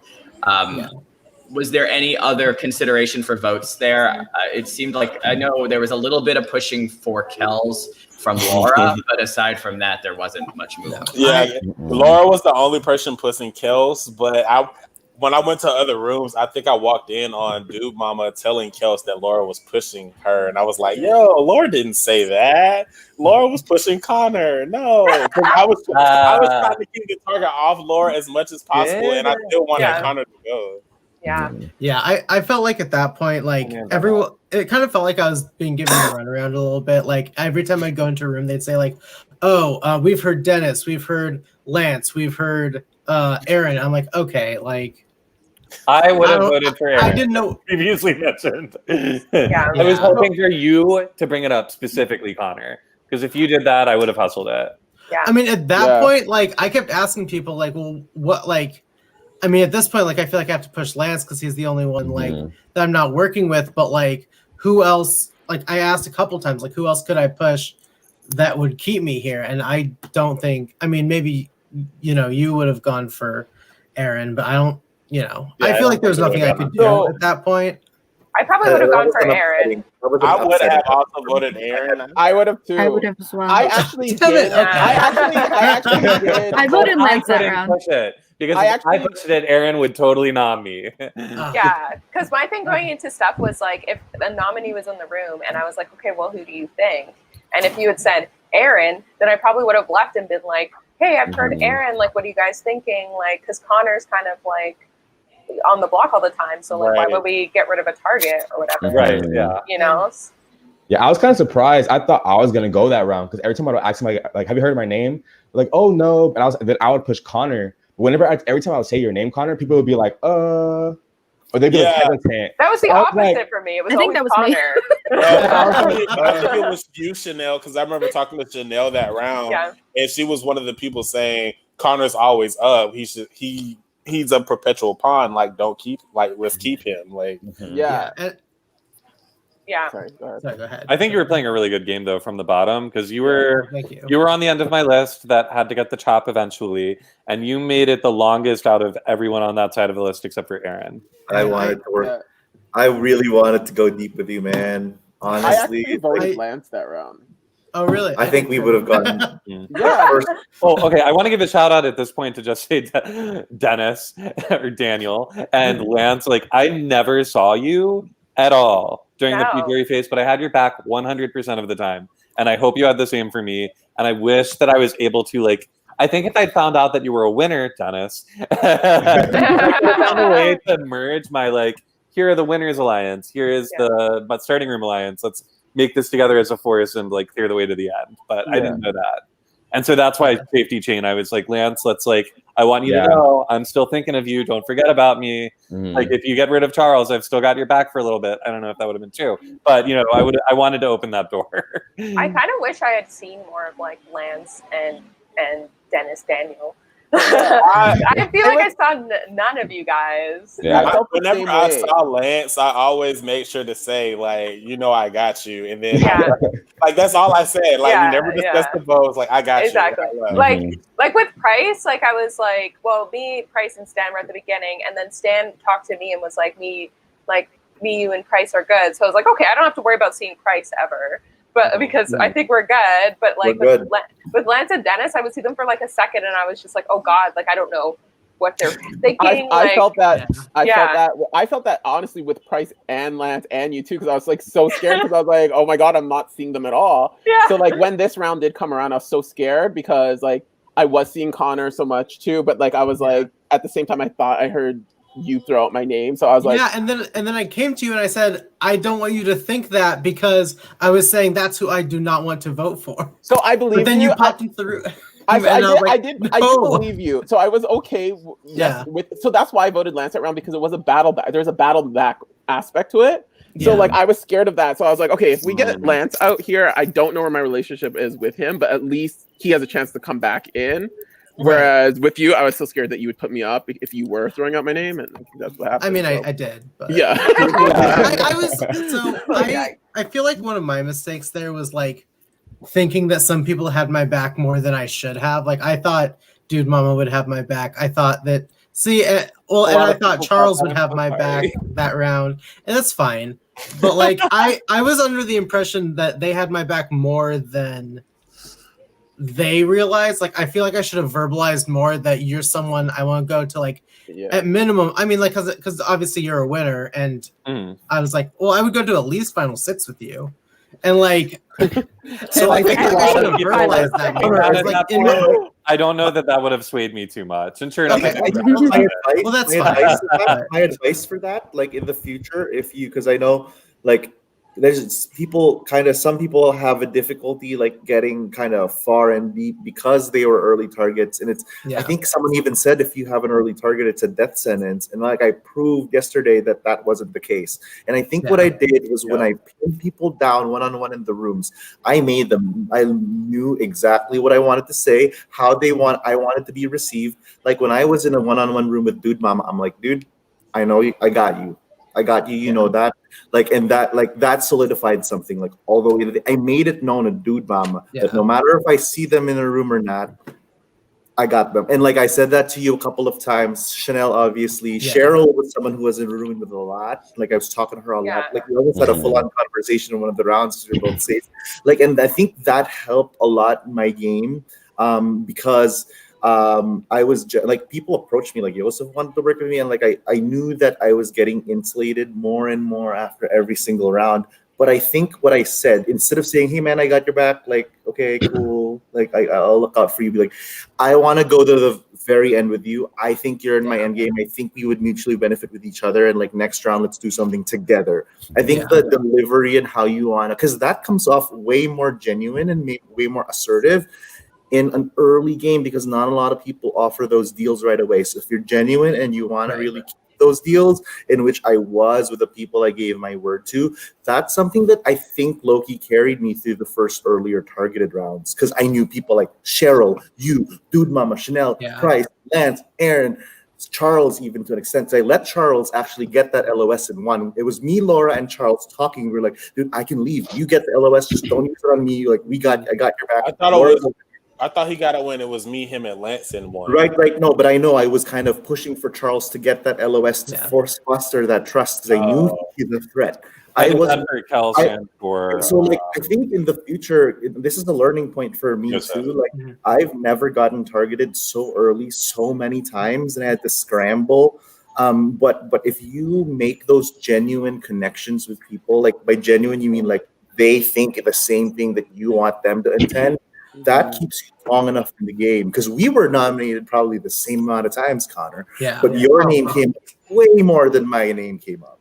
Yeah, I feel like also, like, whenever I play, I always comment on when people say it, because I hate when people are like, I really like this room. Like, I will always comment. Like, you say it to every room. Like, you're saying that to every room. Yeah. But it is when you can actually make a genuine connection and people actually believe it, and they're not hearing it, 30 times a game, and it's something that sticks out to them.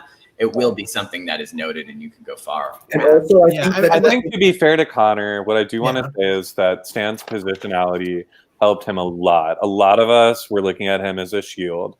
I think on Connor's end, in order to embrace the same sort of approach to positionality, you have to look at all the people on the bottom, because they're the ones who are going to be putting the noms up. And you have to say, look, there is a hierarchy here. You are on the bottom with me. I don't have any agency here.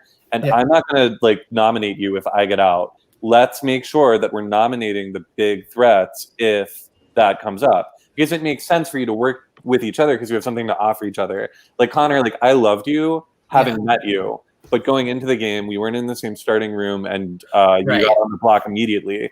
So I was like, keeping Connor in the game is not going to be beneficial to me, even though my feelings are totally there with him, but like, and that's, I felt like a mistake that I made, because like we have met before, and I was like, okay, we're good, but I feel like I should have said that in the game more, because clearly I was on some list of yours, and that that's fine. I was not near the top of it, but I feel like, and it's just like, I mean, I think. Sorry, go ahead. Having something to offer the person is a great thing. Like, you have something to offer someone when you say, I'm not going to nominate you if I get voted out. You have something to offer someone if you say, I'm going to leave this room so you can get an LOS. Like, it's one thing to say, I love this room, but it's another thing to be like, every time you get into a room with me, I want you to feel like your position in this game is improving.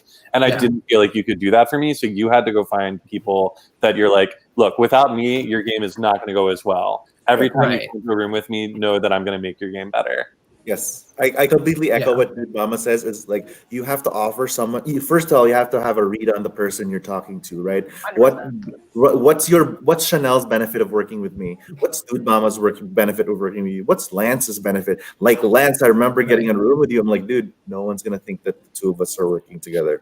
It's true, and I got your back. We're gonna go to let's go deep. We're already jury And then that's another. That wasn't my OG alliance, and I wasn't his OG alliance as well. But we knew that by virtue of that, we have something going on, right? Like you have it's a different. You have to read the person. Like me, I know I'm coming in as a shield, and I think at the final 6, I used that as a selling strategy to try to keep me in the game.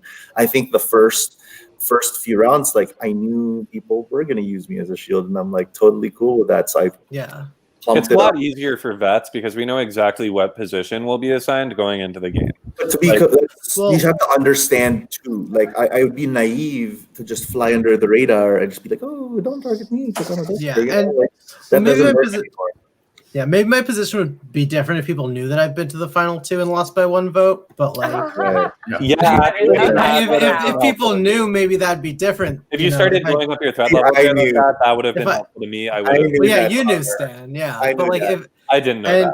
And I feel, only one you're vote. Someone who's loyal. I feel like you're someone who would go with the ride or die to the end. Yeah, but I think you needed to get a little bit more traction in the game, and that's so difficult. I found it so difficult. Yeah, and I think the only person I had like a deal. I mean, I feel like I had a lot of good relationships with people, but I feel like the only person I only had a deal with was Gabby. I mean, we made a final 2. And when Yosef went out, we had a final 3, and it was like, oh, this is tragic. Like, but so many alliances. If I made more like deal, like I felt really good with Chanel, and I would have gone to final 2 with you, but like we never said that. So like maybe I should have. And the same thing with Dennis or Daniel, you know, I was like, well, in my head, I was like, well, he's awesome. We could go to final 4 at least. Like, but I feel like I should have said that because you were clearly not on the same page as I was. I was on a different page. Hey, I didn't vote you out. I voted for him. Who'd you vote for? Yeah. I only voted for Connor once, and it wasn't the round he went out. Yeah, I never voted for Connor. Yeah, so Connor, I want to discuss. So after your elimination, you had a chance to battle back, and I felt good. I was like, okay, he could probably do this. But then you were told you needed to do a 24-piece puzzle. 25-piece puzzle in 30 seconds. Yeah, that's insane. I got done. Yeah, like how far did you get? I was lining up the pieces. I actually got really lucky, and I got into a puzzle workshop with some winner friends. They were like, "I'm going to teach people how to do puzzles." I was like, "Okay, I'll be there." So I had all the pieces, like all the edges, and I had a few like. I was probably about halfway done with it, honestly. But then I was just like, "That's 30 seconds." Yeah, that's crazy. And then she told me, I don't know if this was on the YouTube stream, but she said that was the first time we did that twist. It probably should have been 45 seconds. Thanks for being a good sport about it. I don't know if that was on the YouTube stream or not. We didn't hear that, but I'm glad to hear it. Okay, thanks, Audrey. Like, I did not vote for you either, nor ever. I voted for Aaron that round. I just checked my notes, and I actually never voted for you. I appreciate that. Yeah. I have these very cases next to the 2 Aaron votes I put during Tara and Connor's elimination. No, because in the early stages of the game, once I voted for someone, I was more than likely going to vote for them again, even if there wasn't a target on them, because I wanted to keep my options open for when we got to the round of history can't. Yeah. Which I didn't know that was a thing. I feel like I got lucky. You survived history can't repeat. Oh wait, were you even nommed? I don't think you were nommed during that. No, you were. No. That was the round. Oh, Chanel, yeah, sorry. That was the round after. That was the next round. Because if you'd been on for that round, oh my gosh, that Yeah, would you have been fun to safe. see There you was fight one- out of. So Yeah, just a right. little, There was one more last round. plug, actually to Ben O'Connell for coaching me with puzzles and stuff. I actually took coached me Louie's too. advice. Yeah. I took your advice, and since Ben and I played gotta in Asian have Celebration, he's one of my good friends. He coached me, and the plug is he gave me the link to the winners at War Sequester pick puzzle, the 25 hit Daniel Clarker in the top right, you motherfucker. I just realized it now. I don't pay attention. I was doing it 15 times. Oh my God. And then you're in the top right. Didn't realize it. This doing a stupid puzzle, and you're in the top right. I'm so sad. No. So Connor, If I Hey, paid I attention to the recognize- details, I'm just doing it now again. I'm oh, I wonder. Let me click on the link Ben sent me. No, And then because when I got was oh sorry. Daniel Clark. That's funny. I didn't when think I was that- watching the intro video, when I was watching Dennis's intro video, then I saw him in the game. I was like, wait. I was really confused. But I didn't say anything, so I was just like, okay, we'll just go with it. Hey, Dennis. I had no idea who anyone was. So Yeah, I fully admit I had no idea who Daniel was anyway. I've only so- watched 4 maybe Sequester seasons, and Daniel's win was one of the ones I watched. So Yeah, but it. Sorry, go ahead. It's if you look at the list of the people here in this cast, and Daniel's there, and this, I'll put the link of the puzzle, and I'm like, damn, he's a legend. I don't know about that, but thank you. It was a big event. Connor, what were your thoughts? Obviously, I was rooting for you. I will always root for you, District 3 forever, for Hunger Games. But how was playing this game? It was a lot of fun. I feel like so after my first game, I was second place in my first game. Then I went and did a patron game 8-7. I went out sick. I was the 6th person out, and I remember coming out really sad and kind of bitter. And I didn't even finish watching that game. I feel like this was such a great cast, and I really loved meeting all of you, even if it was short in the game. I came out, I was like, okay, well, that was great. This is fun. I love everybody. There was no way I could be sad or bitter or angry about going out in the way I did. I was like, okay, well, this was so much fun. And I really loved playing with all of you, and hopefully we get to do it at some point again in the future. Absolutely. Thank you for coming on, Connor. Thank you, man. Yeah, thank you. Very good game. You're a legend. Thank you. All right. So going on to round 10, we got to History Can't Repeat. Nominated was Dennis, Lance, Dude Mama, Charles, and Cheryl. And Cheryl went home here. Any thoughts on this round? Happiest I've ever been to have a twist. I know. I was when this round started, I was pushing Dude Mama heavy. That's who I wanted to go. Yeah, I know. So that's what every time I talked to somebody, they were like, "Yeah, I can't. I already voted for them." I felt really bad because I was like, I know Cheryl's going, and then every time I go Yeah, there, people would be like, "Oh no," but yeah. Cheryl leaving broke my heart. I didn't see Cheryl at all, so I was assuming she had good relationships with everybody, and I was having a heart attack. She was in a room for 5 minutes at a time with me, just me and her shooting the shit. Who are the noms again? The noms were Cheryl, Charles, Dude Mama, Lance, and Dennis. This was the round I was trying to get Charles out. I voted for Charles. I figured he was getting votes, but I think I threw my vote this round. The only person I could vote for. I was voted Dennis, for Charles. actually. Yep. I couldn't vote for Charles because it was History Repeats Itself, and I had already voted for Charles. I voted for you, Dennis. Actually, yeah. So I voted for Cheryl. Cheryl. Through it. Yeah, there's really no winning for me there. Cheryl's probably the best one to have gone home because I needed Dennis in for my starting room alliance. Yeah.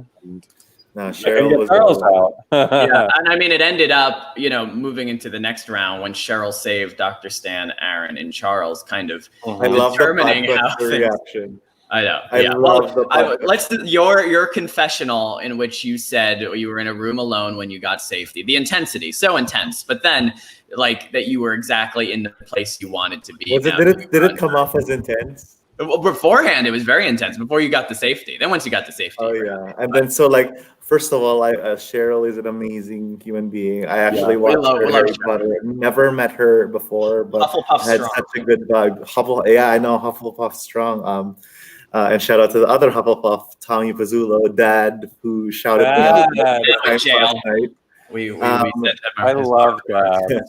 So Cheryl is amazing, a kind soul, someone who wanted to do so well in this game. She has so much to offer this community. It's her first patron, but I think her second mini. She should be. She should play more. Oh, she's in the chat. Cheryl, love you. I think you're an amazing person. You should come play more. Cheryl should definitely play more. I'm such a huge fan. She has such a good grasp of the game too for a new player. And she didn't need to bounce around, and you knew if you were in her good side, and I certainly felt that when I stuck in a room with her. I'm like, you know what? We've been looking at each other for an entire round. Let's solidify this final two right now. The next round she went home. So I kind of was praying. I was like, I kind of know there's three. I probably have a good enough relationship with her. So I was stoked. And like once I got jury, like Louie was mentioning the confessional I had, which is really interesting because I was talking about like this is probably the best position I ever have and will be in this game because I survived a lot of the early votes and now people aren't putting me up as targets, and I just got safe for like the last 4 or 5 rounds because my allies actually went home and they wouldn't put me up, and now I got a free pass to jury because my final 2 actually got voted out, and so all I have to do is vote correctly and I'm safe till 8. So if I voted the right person going home at 11, that gives me safety at final 9. I'm safe for 3 rounds. And then all I have to worry about is final 8 and just make sure I have all my connections in check. Like that's my goal for the next 3 rounds and vote correctly.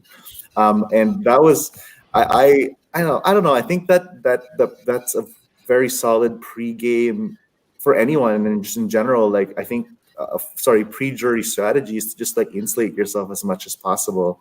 Like, try to make it intentional, but not intentional at all. Like intentional of the people that you want to be intentional, but like if I literally had a list here in my book of my allies. Connor, Cheryl, Dude Mama, Laura, Charles, Aaron, Price, Chanel, and Lance.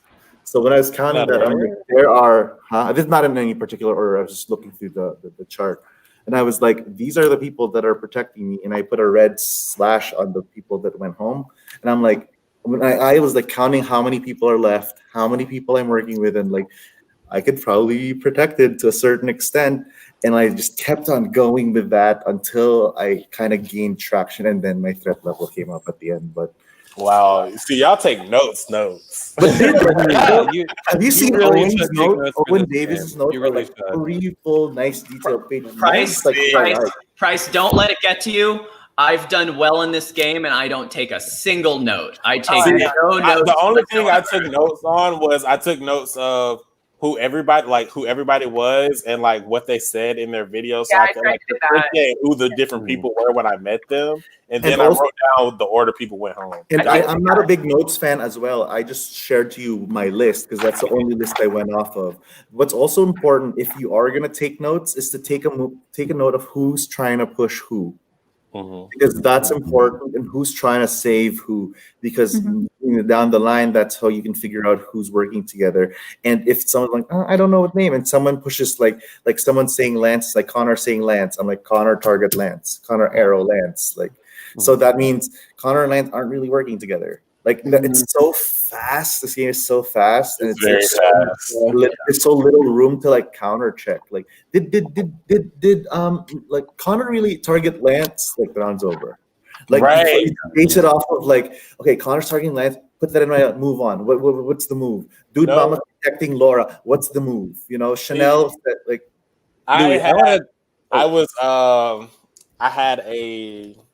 I don't know what to call it, but I was not on good terms with Dude Mama for like 5 rounds. In the first round, Jonathan said the reason he put me up was because Dude Mama said I was coming for him. And I was like, I never said that. Like, we were in the same I don't think I said that. I don't know if it was true or not. Who knows? But I never got the chance to sit with you and like talk about it until like And Price, to be completely honest with you, like I think if you were really good in the final tribal council, and what could have helped you was concrete examples.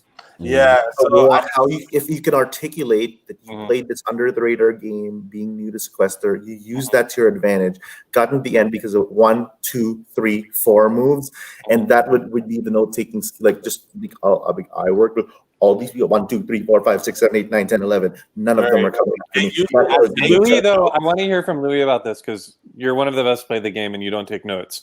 So, like, as someone who's won, how do you get to the end without notes and still have receipts or proof that you deserve the win? Yeah, so I've always been a big proponent of I don't go with data in Final 2, I go with emotion, right? Like I can kind of go overarching, like this is what I've done in the game, this was how I prepared, this was the group that I was with. Like you don't need notes to remember that. Like you know your big move, the people that you were rocking with to the end, that. More so than that, I try to sell it on heart. Is like, this is why I deserve it. This is why I outplayed everyone, and this was why my game was better than the person next to me. I feel like people lose a lot of the times because they're just reading bullet points. Like, let me check. Like, I would rather answer immediately than be like, hold on, let me find that answer, because I feel like that will lose it for me. That would lose my vote. I don't want you to look. I want you to just be honest and tell me what you think. Right. To be fair, though, Louie, Price was actually in a position where he was the underdog in that final tribal, and we were looking for concrete moves of what you actually did rather than just floating around. Whereas if you get to the end, be like, look at the next person, like, why the hell did you let Louie Knowles get to the end? That's your fault, buddy. He's going to win for saying whatever he has, like, and with the emotion and the emotional tug. I think still in the final 2, it's a little, you have to play to what people are expecting of you almost. Like Charles literally had to say nothing and smile, and you would have won the game. Yeah. I was actually, it's a ways away, but I do want to comment on Price's final 2, because it was, I thought, very, very impressive, especially considering how much adversity you had against you. Most people usually don't have that in final 2, that people were just outwardly saying that you were going to lose. And like the way that you answered the questions were really, really good. And I thought, earned you at least a couple of votes there, because I'm going to be honest. I'm going to be completely honest. Once I got to final 2 with Charles, I wasn't really campaigning for votes, because once I got to final 2 with Charles, I was like, this is one of my closest friends. Like I had no idea about. Yeah, so once I got there with him, I was like, if I lose to Charles, it's okay. I can play again. This is like his 5th time playing. Like, he deserves it. He played the better game. This was my first time playing. He's been begging me to apply. Perfect final 2 GOAT. Perfect final 2 GOAT here, ladies and gentlemen. And I've apologized, but I just want to apologize again, because I was definitely in a petty headspace where, like, Charles had beat me fair and square, played an amazing game, and I was trying to prove a personal point with that, and you didn't deserve that. And Charles very directly read me afterwards, very correctly, was just like, you were angry at me, but you were using it against Price, and that wasn't cool.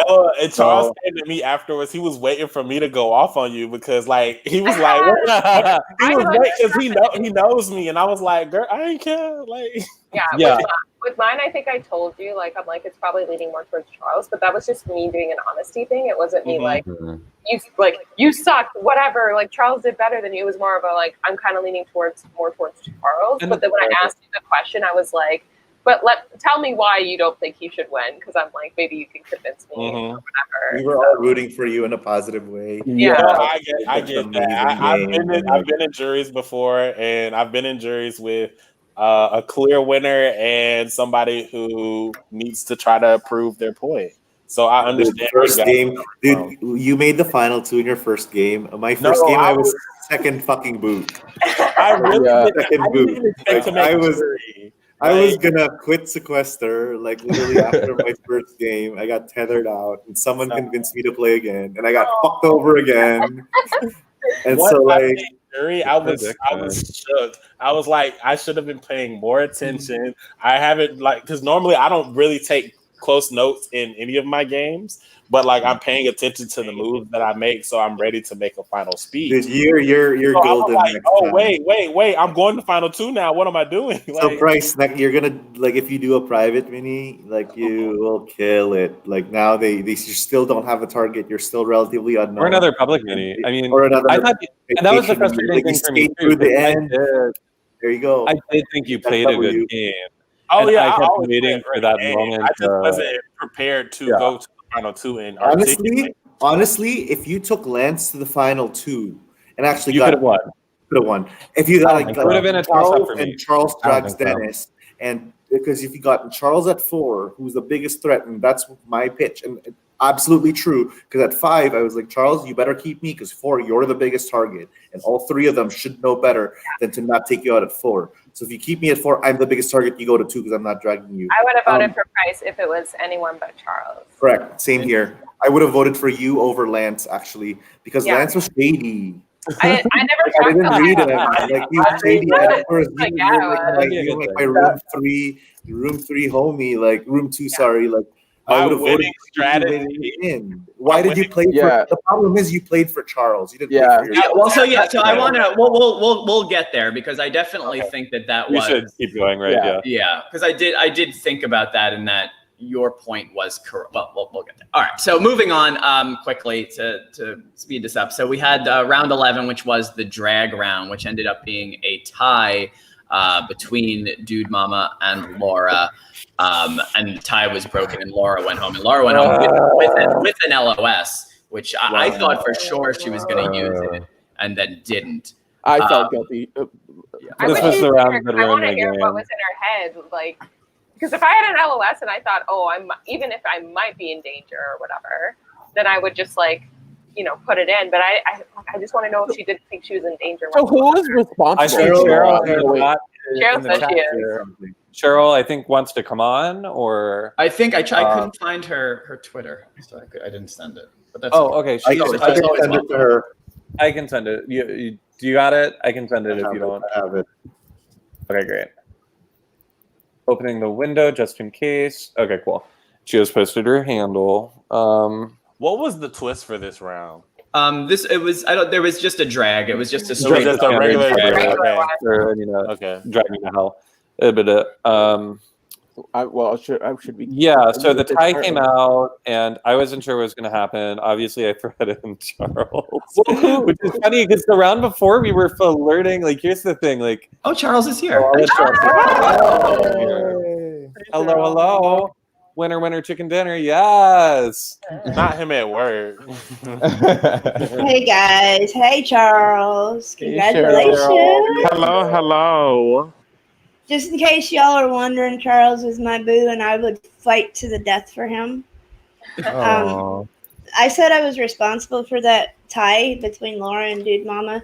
Dude Mama, you were never on my radar, honestly. When I come back out of the jury room after giving safety to Charles, Stan, and Aaron, I realized Laura was a name that we had not seen out there. Right, now I remember. Since the first round. And that's why I so heavily pushed her. I hate that it came down to a tie. And, but when I seen the intro videos yesterday, and I told some of you guys this last night, I knew Charles and Aaron coming into this game. They're both great, amazing people. And when I seen their intro videos, I was like, okay, this is going to be good.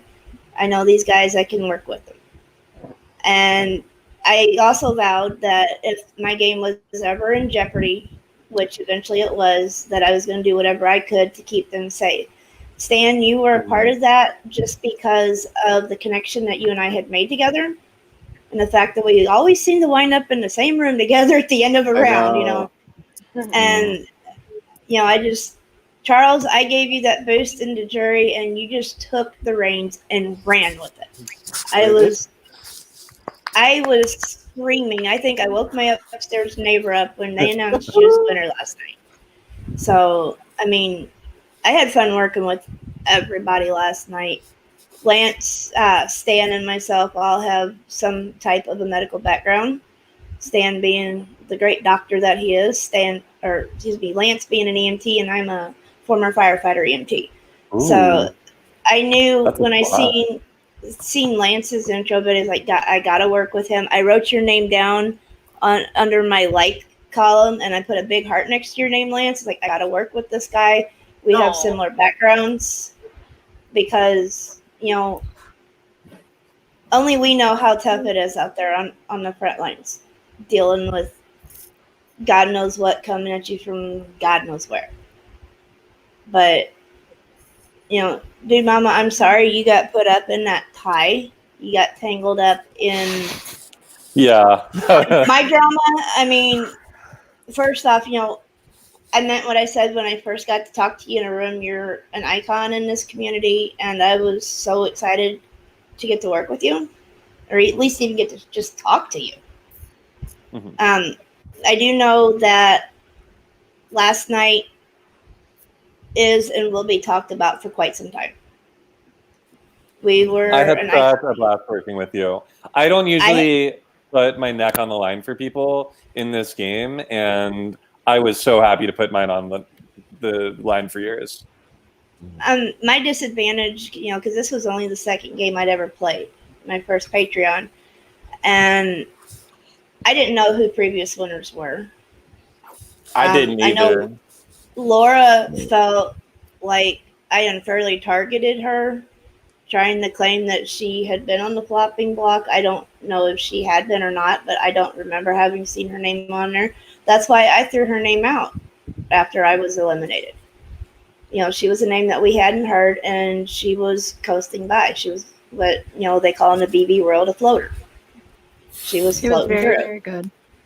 She was playing more than what we were able to see in game. Yeah, That's Laura's yeah. strength. She doesn't openly strategize for much of the time, but then when she does, she whips that plan together in 2 seconds flat, and it works. She is lethal. I Laura love is working not a with her. floater. Well, I love think working with I her. just She wanna hands put me a that- plan on a yeah. silver platter. I'm like, let's do it. I could have figure it given out. safety to anyone last night when I was given that option. But, my loyalties, I'm a loyal person. You're a And, Hufflepuff. Yeah, and I'll be I honest, watched as far that. as that many was concerned, I know absolutely nothing about Harry Potter. I just seen, sign up for this, so I signed up for it. I just know I'm a Hufflepuff. I've seen the movies. I've seen the movies, but I don't. I didn't watch them today. You give me an idea. But I'm not like one of those hardcore. Yeah, I mean, I've read like up to the 4th book, and my brothers are like huge Harry Potter fans, so they made me take the Pottermore test to see what house I'm in. Do you guys want to guess? Slytherin. Slytherin. How do you guys But Yeah, last night I'm like- was iconic and Slytherin epic. can talk, yo. Slytherin. And I we am got like a another Slytherin. Jones on the leaderboard, Charles. Yeah, I think Slytherins and Hufflepuffs Yes. are very good at Survivor, Big Brother, Sequester, etc. I am a Slytherin.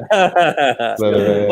Also, going into what we were talking about, I mean, similar to what you were saying, Cheryl. So when it got to the next round and tied between Dude Mama and Laura, it seemed like everybody kind of just went on to Laura, like voted Laura. Basically, the large majority switched on to Laura. But then specifically in the room, I was shocked that Kels made that vote because they spent 2 rounds together in the same room, like working together. And I thought if there was one person that would not vote for Laura, it would have been Kels. And as soon as Kels' name was on there, I was like, well, she's done. Oh, she's down, yeah. Yeah. Well, I think that was Dude Mama. Did you threaten Kels as well? Because No. No, it was just us three wait. in that room. because I voted Yeah, I got Dude Mama. I got and told that Dude Mama threatened to drag someone from his room if they didn't. He vote threatened to keep him drag safe. my ass. I didn't watch the rest of it last night. I was busy with other stuff. Why? at home, but Okay, threatened I me hate badly, that and I was like, I wish I were the kind of person who makes mistakes once and then never makes them again. But I always make my mistakes twice. And so this reminded me exactly of when I targeted Geneva during the drag round of Private Winners at War. So close to jury. And I just wrecked myself because I don't usually play like that. I'm very like inviting and friendly and flirty and fun. And like I entice people to work with me. I don't threaten them to work with me most of the time. And then when I change my character, and I think that's a very important thing for anyone to analyze, is like, how do people perceive me and how can I stay in line with that perception? I broke character and was an asshole on a human and a gameplay level, and definitely tanked my game there. Well, I disagree with that round. I think you saved yourself. You definitely did. You did what you had to do. You were gonna go. I was voting for you, and then you threatened us, and I was like, "What do I do?" Because I was like, okay. I was good with you and Laura, and me and Gabby were in a room because you left the room after threatening us. We're like, "What do we do?" And I was good with Laura, and but then Charles happened to be in that room, and so therefore it was a mistake. But again, I probably would have still voted for you if I didn't come back to the room and you were in it at the end. And I was like, I'm getting dragged because I was literally in a room with Laura and Kels, and I said, I have not heard your guys' names. I've been running around for the past 3 rounds because I've been out there or on the block, and I have not heard your name. And then that's why I'm still shook that Laura was put off. Because I'm like, where did that come from? And I felt so responsible. So out of nowhere. And I only voted for her because I knew that was the round, like, if you had the vote, you were safe. And so exactly. I knew it would be unanimous. And So I didn't actually, realize her and Kels were, like, close or whatever, or else I thought I was getting dragged. I thought I was being dragged too. For me, like my position in that, I was actually working with Dude Mama and Laura. Dude Mama closer than with Laura, of course. But at that time in the final 11, I knew that it doesn't matter who I cast a vote, I'm voting a friend out.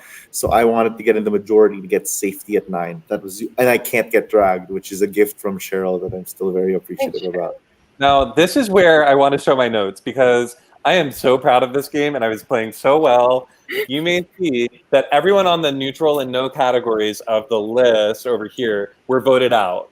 And like pretty much in the order that I wanted them to be voted out. Laura is the only person from my starting room who was eliminated. And that was the one crack in my armor that I think just ended my game. So if I had that starting room alliance, if we got to 8, I could have pushed the case there. And then with Laura being a winner, I could have pushed a threat. Like there were a lot of different cases I could push. And so when I saw Laura was going, I knew that when I knew it was either me or Laura, I knew that my game had to take a turn in a different direction, and I wasn't sure what, and I just started flying by the seat of my very unfortunate pants. So we had a good thing going.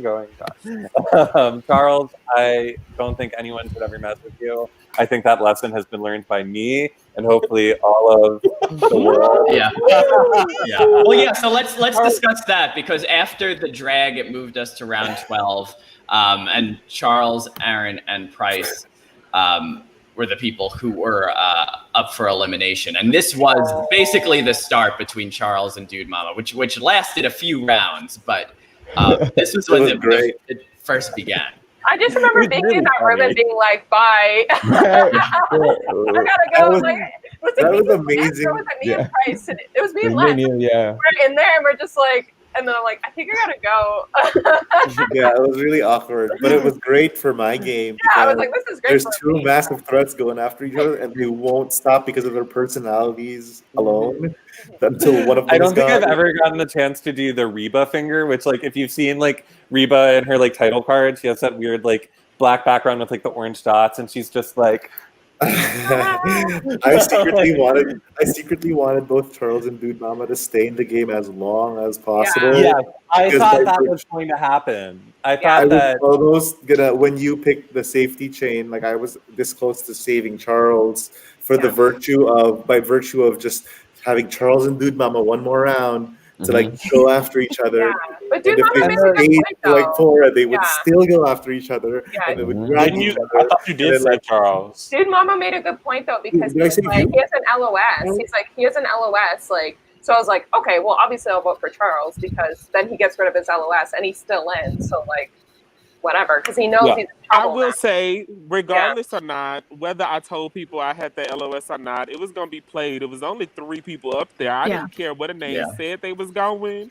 The LOS was gonna be played regardless. So I mean, y'all could say y'all flushed it out, but I think I just put myself in a shitty position to have to flush it out myself. No, but I mean, it wasn't the top votes anyway. Like you didn't. Yeah, you got the second highest, I think. And honestly, Charles, I would have played the same. If there's 3 people at 9, I had to LOS that everyone knew about. Whether or not it was my name, I'm gonna play it. It was the only I will choice. say the one thing that I did that round that I am so thankful for, I knew I had a LOS. I didn't want to say it, but then I went around pushing Aaron's name because I knew the one person that I did not want to leave was Price.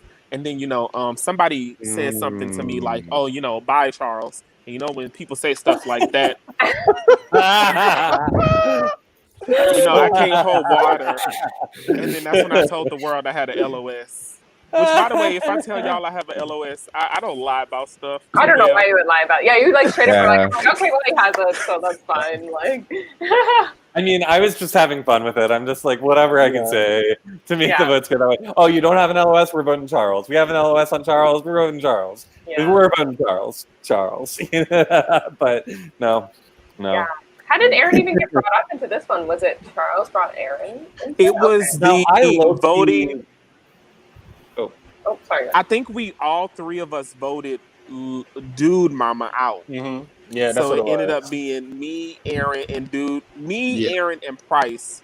Yeah, there were only 3 nominees. Right. So they really weren't. Everybody else voted for Laura. Yeah. And I, at that point, was just happy for anyone to go home, like, secretly. I wanted Price to go home the least, but I had a secret beef with Aaron, and I had a projected beef with Charles. And I just want to talk about this because this gives some context to Charles and I's relationship. Like, we're both in the Sequester group chat, and we're both very flirty queer people that go online at night and just, like, kiki. And I'm used to Charles just, like, talking about boys most of the time and being fun.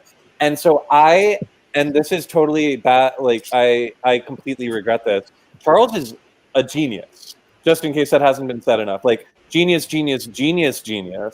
And I did not give Charles enough credit. And I should have played a lot more carefully with Charles in the room. I did. I knew, and I didn't. Yeah, I knew too. I've never met any of you or watched any of it, and just from hearing you playing, hearing things coming out, I was like, dude, he's just stomping over here, and no one's. But you just made such good bonds with everyone. Yeah, it's just, Charles and I are very similar players. I think a lot of the reason I stay in the game so long is because I am flamboyant and fun, and I don't seem like I'm all about strategy on the surface until I become a bitch at Final Tribal Council. But never underestimate the mind of a beautifully flamboyant person. We are very smart. also so easy to persuade. I think that's one of my downfalls. Is I'm so hard for me to persuade. I just is I'm up. Okay, I'm done. Oh yeah, that's true. I mean, if I'm in a tough spot where I'm the person who's in the bottom, that's my downfall. It's I don't know how to get out of it. Whereas Charles and you guys are just and Stan, you guys are just well, actually, but I'd just be yeah, okay, whatever, vote me out. I can't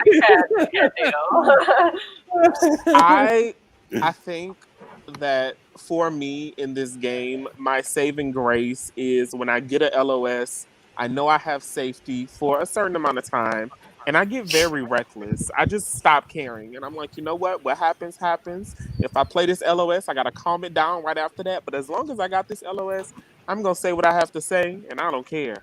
And I guess it helped out because I was able to just recklessly say Aaron, which is so unfortunate. I did not want to vote Aaron out, but I didn't want Price to leave, which is why I hopped in pretty much every room I could go to and say, it's time for Aaron to go, y'all.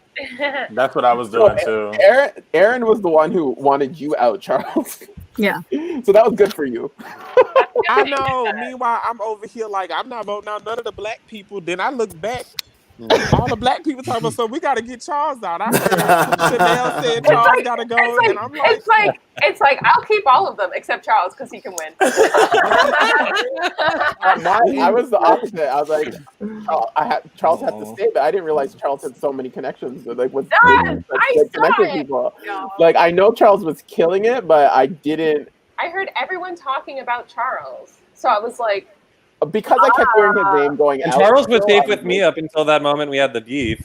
I mean, I actually felt like our relationship in the game was just kicking up. We were going to like work together more. We were flirting, talking about Louisiana. Like it was great. I had a lot of fun, and then I You did it to yourself. I did. I ruined it. It was well. It actually got because Dude Mama, I felt like you might be in some trouble when we got to the next round in safety chain, and the wheel landed on you to start. I was so upset. I was so upset.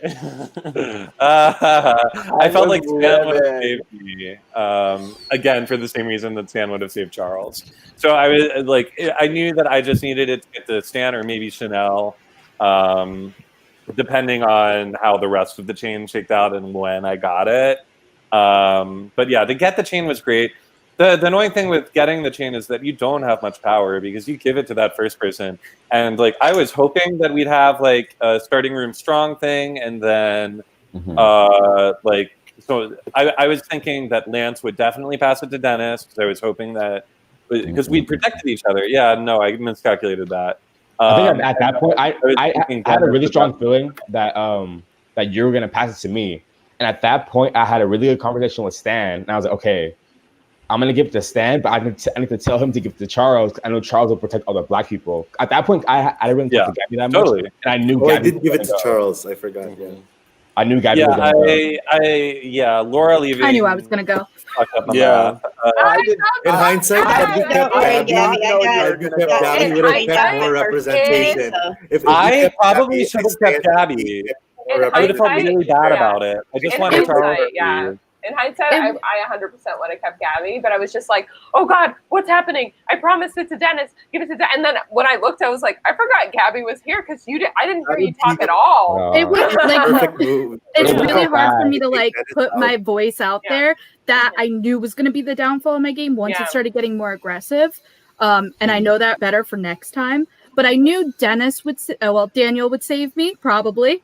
And Chanel was my kind of guess, but in hindsight, I should have really said to Dude Mama, you threatened me, save me now, and I could help you further. Yeah, exactly. But I didn't think that was going to go anywhere. You should have done that. I would have.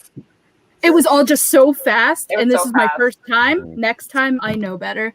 I wanted to seem like the more fun one as well, so I didn't want to be too strategic about it at that point. I wanted to be like, yeah, we're having beef, but I'm like super fun, and this isn't serious. And like, we're both putting targets on our back. We're gonna go out soon. Don't worry about us.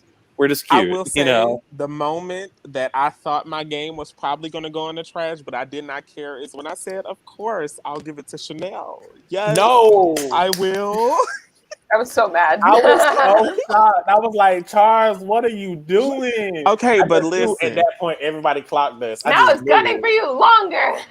And now I will say in that moment, it was definitely a situation of, do I protect myself and risk price? Because I know LOSs haven't really been played. I don't know how many are out there. I don't want price to be low on the list just in case the LOS is pulled out. So that's when I was like, okay, I mean, I know Price will give it to Chanel because I know how Price work. I was like, you know what? Screw it. You know, if this throw in my game and they know me and Price cool, it's just got to be what it got to be. Price give me. Yeah, I was very shocked. I just knew he was going to give it to Chanel, and I was kind of hoping Chanel would still give it to me. Because, I was going to give it to Price. Yeah, because we had that starting room. Because we were good, yeah. Yeah, Gabby, I'm sorry. It's okay. I have no problem with it. I have no regrets in my game. I am so happy with the final. Yeah, you made it so far. Yeah, you did it was also I'm such just a happy quick, to be here. It was such a quick safety chain too. I feel like it was one of the quickest safety chains we've ever seen. Like there really was in those last links, there was no real discussion. It was just giving it off. Like, you yeah, we already knew. I already knew what I was gonna do. We already knew. I was scared. I don't know. Y'all seemed comfortable safety chain. I was having a panic attack. I was terrified. As soon as I saw Charles passing it off, I was like, oh, okay. I guess I'm not that good with Charles. And then it kept going. I love then I was like, Chanel's gonna give it to Gabby, and Gabby was my #1 girl in the game. I was like, oh my god, I'm out here. I was shook. So wait, do we have all 8 of us here? Mm-hmm. Okay, so I just want to Monday morning quarterback. Let's say I gave it to Gabby. Gabby, who would you give it to? Dennis, and I would have asked him to give it to Chanel. Oh, I would have. He wouldn't have given it to me. Though. I probably no, because she told me that. I probably would have, but I would have told you to give it to Charles. Chanel, what would you do? I would have given it to Stan. Stan, what would you do? Yeah. Who's left? Price, Lance, and Charles. Yeah, I probably would give it to Price for starting room, and then he would pick. And I would have given it Price would give it to Charles, and then Lance would go, which would be probably better for my game than Gabby That would have going. been better for my game. Look at that. Gabby, That's our first. Gabby's That is our first better, recreation of a safety chain on Sequester, and I appreciate that. That was good. Well, I like the first one better. So I'm safety sure you chain do. is one of my favorite Sequester rounds of all It messes time. stuff up because it's so fast. I love the shake up, but B, like, my game is always kind of catered towards safety chain. Like, I am pretty sure like one of my strongest allies would not let me go at safety chain. Actually, an Asian celebration, Louie, I think if you remember, there was a final 16 and final 15 safety chain back to back. And that was crazy because there was like a 16, 15. I was like safety chain like second or third round all the time. Complete opposite of last night. That took forever. That took like an hour. I love safety chain, but because it changes the game so much, but at the same time, it lets you know who's with who. Yeah, and at the same time, been safety chained out. I probably would have had major flashbacks had I made it. To that. Oh, yeah, Cheryl, if you would have made it today and I was there, you wasn't going. You would have been as safe. long as I would have. Oh yeah, 100%. Especially because I knew that you were vulnerable at that point in the can't game. expect to make jury every time. The fact I made it to jury in my first mini, then I had a complete total breakdown in the jury room. But you know, I'd been dealing with personal issues, and you know what, me getting voted out last night, everybody's hands was tight. You know, you had only a few people that you could vote for, and yeah, I happened to be on that list. Playing an amazing game. I mean, to get voted out I there, heard you all had the to be playing comments. an amazing game. I heard all the comments everybody was saying before I was able to join in, that how I have a real feel for this game, and you know, I'm a huge Big Brother fan, so you know, I just modeled it off of that game. Same. And I've gotten some really good advice from people like Charles and Aaron and others in the community on how to play this game. So yeah, go ahead, Charles. And I think, Cheryl, the point that is going to be made, and I think people will be shocked to hear this from me, in the event that a safety chain were to happen and you were there, if Price was safe, I would have saved you over all the black people. At that point, I did not care. I was going to give it to you, and that is so out of character Cheryl for every me. time. But I thought you said I Laura would was give the it. white person. Well, I guess Laura's up at that point. Okay. Just so you guys know, when I see people, I don't see people by sexuality, by color. I just see people. And, you know, it's just coincidence that I picked through, you know, people who weren't like me. But that's just where my loyalties are. I was raised by a very racist grandfather. And, you know, I made my own views in this world, my own opinions on things, and I don't see people by color or anything. I see people as who they are. And that's part of what I based my safety decisions off of, was that. Absolutely.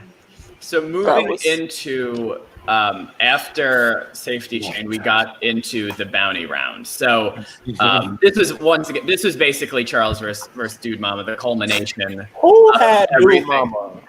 Who had Dude Mama? Oh my God! Hold on. Before we get into any of this, I had Dude Mama. I had the battle back, but I can't use the battle back on a wheel. That's so unlucky. I was like, what? Why? Who would you have picked for the battle back? Oh God, Charles. Oh, that is not a good choice. Yeah, sorry. Not a good choice. I'm kidding. No, I'm kidding. No, I wouldn't have picked Charles because I would have picked Price, actually. I would have actually picked Lance or Price, I think. Yeah, so the meta here would be pick the person that you think would have done Tower of Hanoi or Memory or whatever the least. That's why I'm like, I'm kidding. I wouldn't have picked Charles. The low key. The whole game. I was like, Charles would clobber you, right? Exactly. Except if you're going against Chanel because she's a gamer. No, well, we never know what the. Are you good at Tower of challenge Hanoi is, and too? I'm not good at all of them. Oh, Yeah. really? Oh, okay. Well, Yeah. who knows? Yeah, maybe Charles would have been a good shot then. Who knows? Wait, I was gonna pick Price or Lance, actually. I feel like just in general there, you have to pick someone that you know hasn't watched as much Sequester because they're probably not preparing for Tower of Hanoi. Like, give me a 6 I was Tower prepared, Hunter, though. right? Fair enough. At that I was point, trained by Ben O'Connell, yeah, so yeah. you know, At that point, I Ben wouldn't have O'Connell. tried. Yeah, at that point, I wouldn't have tried. I actually wouldn't have tried Charles. I was just kidding. Like that's so true. Because I knew he was a target. Oh, I don't know. I just heard something, but yes, thank you for not doing that because as much as I downplay myself, I'm very good at competitions. I'm very good at puzzles. I tend to, be the one that wins all of those. So I would have picked 2 people who I knew, like, because I don't know what I'm going into. They also don't know what they're going into. So I just want to be at a level playing field. So I probably would have picked Lance or. Actually, no, that's not right. I wouldn't have picked Price. I would have picked Dennis because I thought Dennis was a new player. I will say I would have probably gone with Lance. Going into this round, the only name I did not want to see as a. We can't hear you. You got out. We can't hear you, Charles. Oh. Hold on, I'm back. Oh, My fault. I think the only name I didn't want to see was Dude Mama, because then I was gonna have a hard time being like, yes, Dude Mama is my bounty. Let's vote Dude Mama out. I'm surprised no one picked up that it was me because everyone said their bounty. I did. No, we picked it up. I like you. Yeah, I think you left. Yeah. I was like, no one has on said. the end of things, so I miscalculated in my 3x3x3 chart that I make at the beginning of any jury phase, and I knew that Chanel and Dr. Stan were playing the best games. I felt like I'd played a really strong game, and then after that, it was Charles, Price, and Aaron. If I had to go back now, knowing what I know now, I'd say Daniel. Daniel, Charles. Actually, no. I'd put Charles above me. I'd be in the same bracket as Daniel, and probably Aaron. Yeah. Okay. Which means that what I should have done is say Dr. Stan, Dude Mama, Chanel, and Daniel should all vote together here because we are the 4 big threats. But because I said Price was when you said me, I was like, wait. I had no idea how close you two were. I didn't know that you knew each other before. I didn't really know. It didn't seem like you were hyper connected to anyone. And I felt like saying something nice about you would help my case. Yeah, that's the way I played it because when you said that, I was like, wait, do people think I'm a threat? Do people think I'm going to win this game? So that's when I was ready to start coming out and start yelling and start talking because as soon as the start of the round, I was like, okay, who the winners? Yeah. And you and Stan were like, I have one. So I was trying to put it on both of y'all. I was like, one of y'all got to go. Yeah, exactly. In hindsight, I should have put my hand up. That round was a series of errors for me because one, I didn't mean to vote. Same. I didn't vote. And I fucked up so bad. Same. If I didn't Wait, vote, I was wouldn't that have. the? That was the one. No, that was an hour later. Next round. No, I didn't get to an hour later. Sorry. I was like, you're not gone yet. We'll come back to that one. Anyway, we'll come back. In the bounty round, I was so happy that Price came out and said his target, and I was happy that I came out and said mine. Because I knew that one person had Dude Mama, and I figured Price will vote with me. So I was like, okay, that means I have to get, 1 or 2 more votes? Mm-hmm. And I knew if I kept saying, I have nothing to lose. I'm not going to win a reward. It might have helped. I still don't know how that vote landed. Was it close? I voted for you, Charles. 3-4. 3-4. Wow, I didn't think of that. Chanel voted for you too. I was 1 vote away. If I said Daniel there, would you have voted for Charles maybe? I don't feel like that. No. Bryce would never vote for Charles. No, he's talking about Daniel. Charles, Daniel. If I Charles said was okay, off the list for me for vote. Like I wanted to sit in final 2 with Charles. Exactly. Come on, Lance wouldn't have Dennis. flipped either. But Would you have flipped maybe, Lance? No. No, I think Okay, I was doomed. I was close. Yeah, Okay, well, I'm yeah. glad there's no way I And could have. Yeah. So my mistake then was Gabby.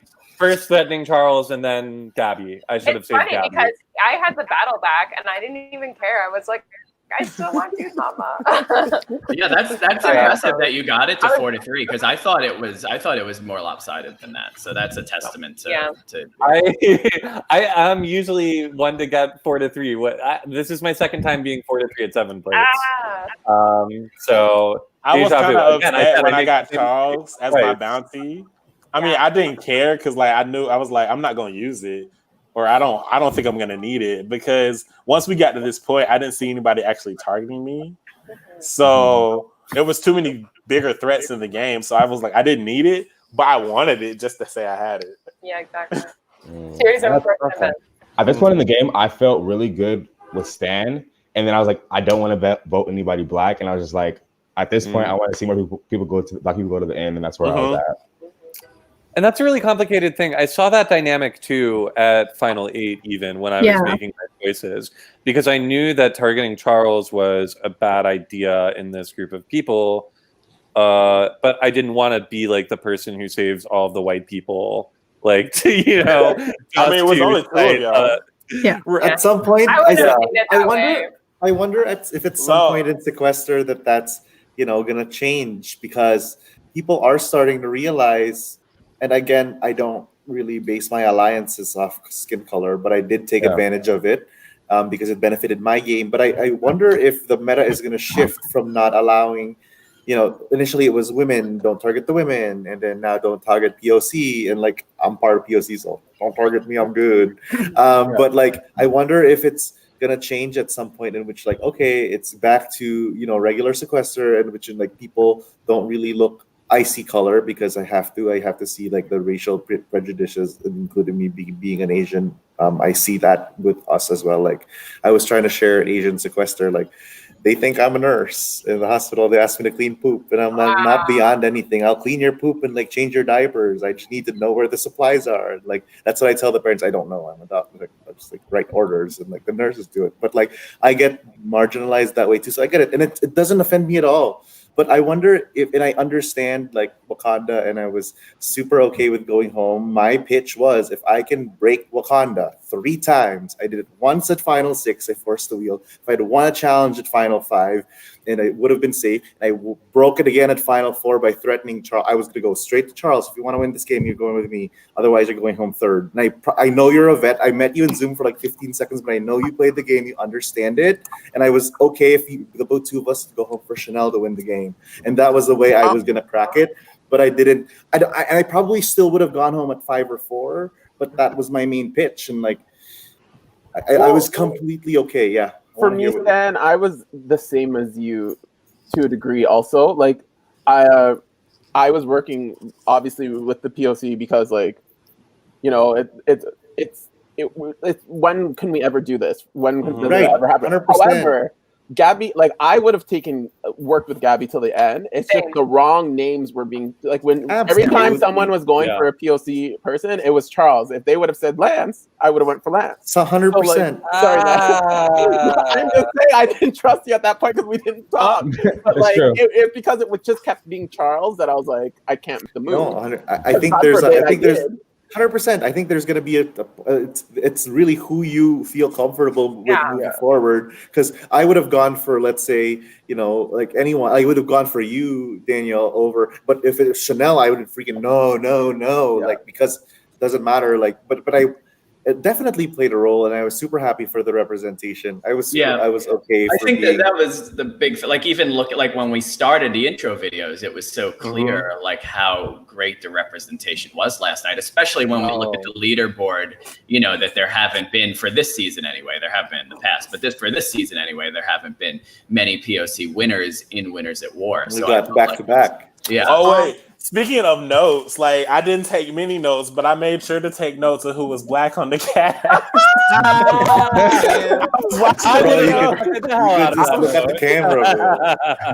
I was saying, and I had a conversation about this after the game. A lot of minis that I play tend to fall into this narrative of POCs because I'm very vocal about it. And I had to explain to someone last night I'm from the South. I'm from Louisiana. And if it's one thing about me, is I'm Black. I was always reminded growing up that, oh, you're Black. You're Black and you're Black. And for so long, I was just kind of like, okay, I didn't know how to own it. And then I grew up and I was like, you know what? Yeah, you are Black. And guess what? You about to take this Blackness and you're going to turn it and twist it. Of course, I didn't go into games with that intention, but it was just like, I see Black people. I'm comfortable around Black people. These are my people. So of course, when I get into a game, they automatically gonna think we working together 9 times out of 10. So if you think we working together, I'm gonna let y'all know. Exactly. We working together with my Black people. Exactly. And I was actually so last night I had a huge the Asian Sequester chat blew up. They were like, "Oh my God, Dr. Stan, blah blah blah blah blah." I'm like, "Y'all, you motherfuckers, you guys keep on being like, go Dr. Stan. I can't believe they all took you out. None of you guys applied for this Patron Mini. Be one person that applied. If there were 5 Asians in that game, y'all could have worked. Y'all could have worked with each other, gone to the Final Four, and taken me out at Final Four, and y'all one of you guys would have won. Like a lot of people didn't make the jury, haven't done patrons, and they're like, "Oh my God, Dr. Stan, blah blah blah blah blah." I'm like, you guys should apply.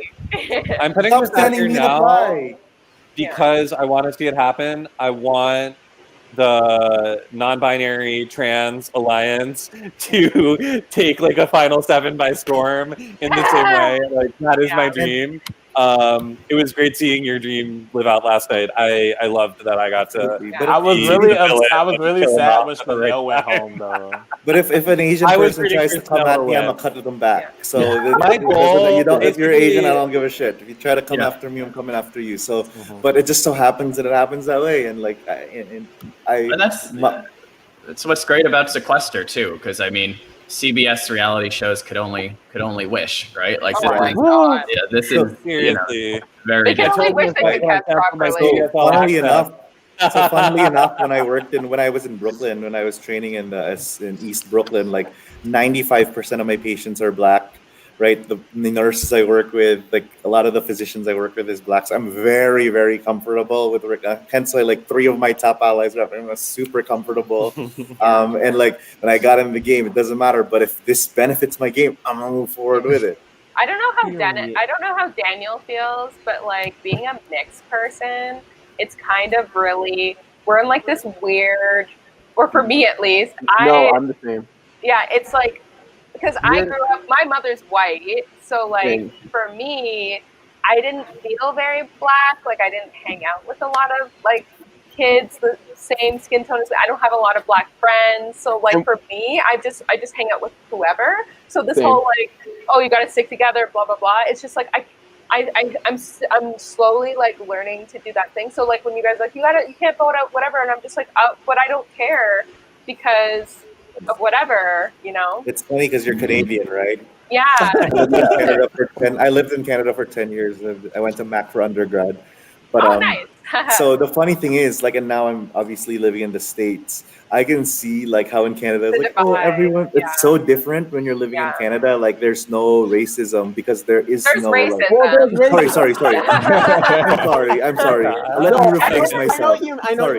Let me rephrase myself. The racism in Canada is not even close to what you see it in America. And in Canada, it's just been such a multicultural, inclusive community in Toronto. That's how it is. And I see where your point is, Chanel. And having lived in America and just 2 different countries separated by a freaking line. It's just such a different world when it comes to multiculturalism. It's because in Canada we always called it as multiculturalism, right? And so everyone was just okay, everyone's working to coexist with each other. But in America, especially in the South, I'm in Kentucky right now, so you can see a clear but it's really interesting having lived in 2 different countries. Yeah.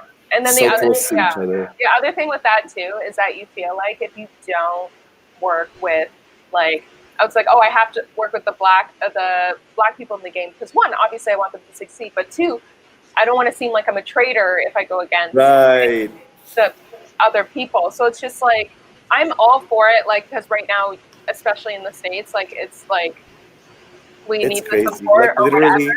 But it's just I came in and I was just I'm gonna go with the flow. I'm for this and whatever. But I'm hoping down the line that Sequester gets to the point where it doesn't even It doesn't matter. matter what your skin tone That'd is. be You really work with cool. who you want And to I think we're work getting with. there. And I think we are, because like this cast was amazing, like diversity wise. Yeah. But I just don't want it to be the narrative every single Correct. time, because we Yeah. shouldn't need I the think boost, you know. I think once in a while it's Right. okay, but then I think the meta is I gonna would just fall. like to say, like, with this cast, like, yes, I was all for us, but my OG 3 was gonna be Charles and Laura or Chanel and Dr. Stan. So whichever of those three of those like two pairs got to the end with me, that's who I was gonna go with. Exactly. It just so happened that Laura and Dr. Stan got targeted first. So Yeah.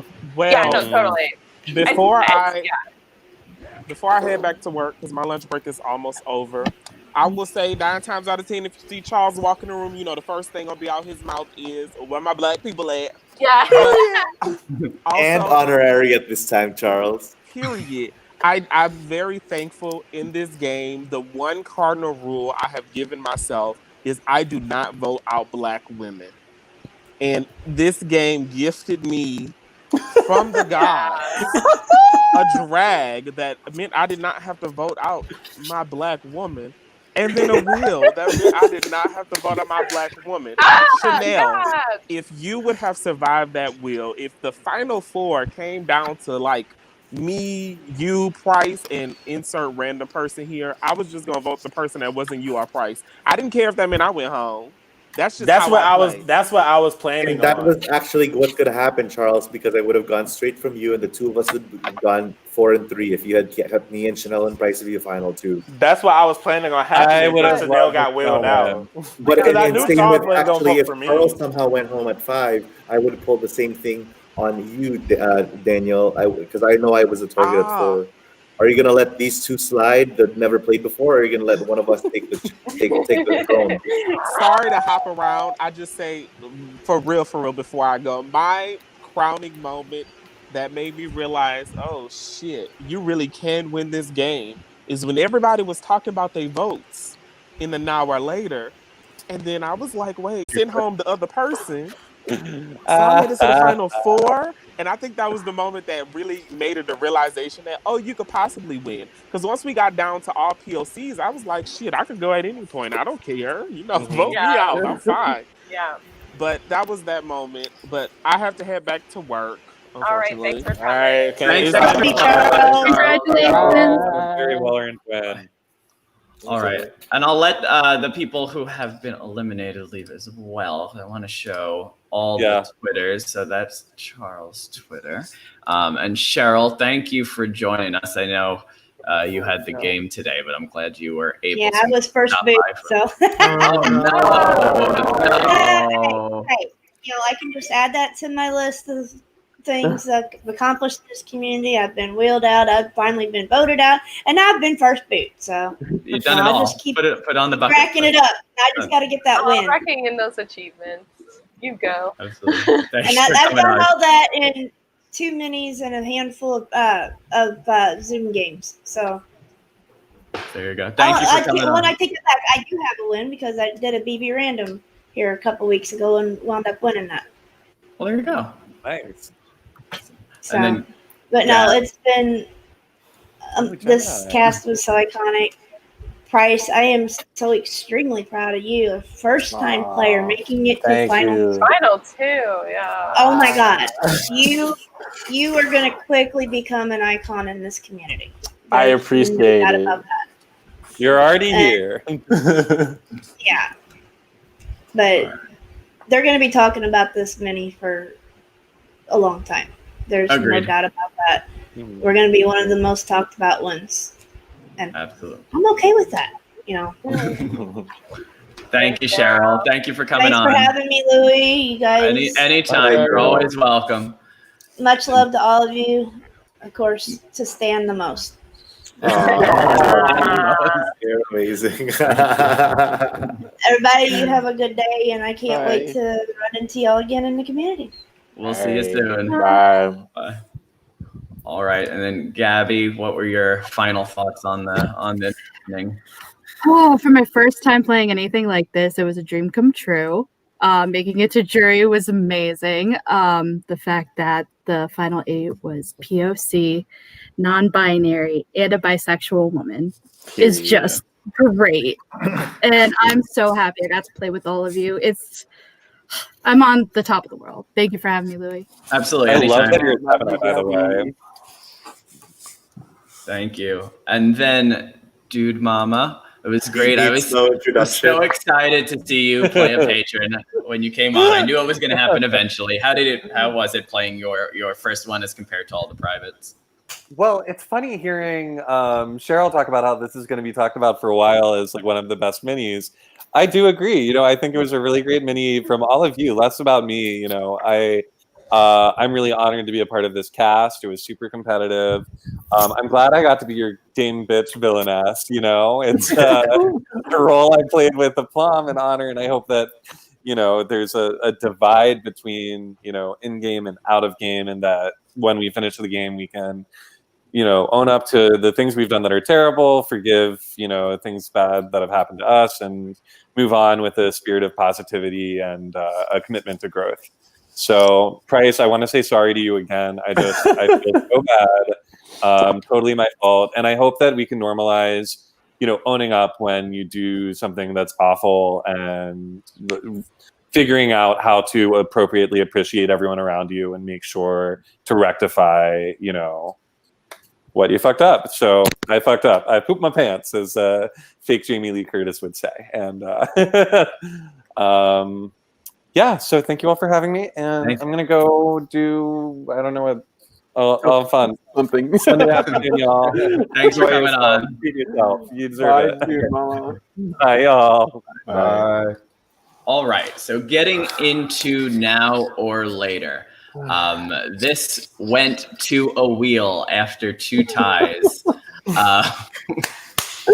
happened? Listen, there? okay, so going into this round, I was really worried it was gonna go like a Charles type thing, or like maybe I didn't think it was gonna be me. I thought it was gonna be the Charles or Dr. Stan. But when Dr. Stan started going like so hard against Dennis, I was like, oh, okay. So I just sat there and I was gonna let y'all fight.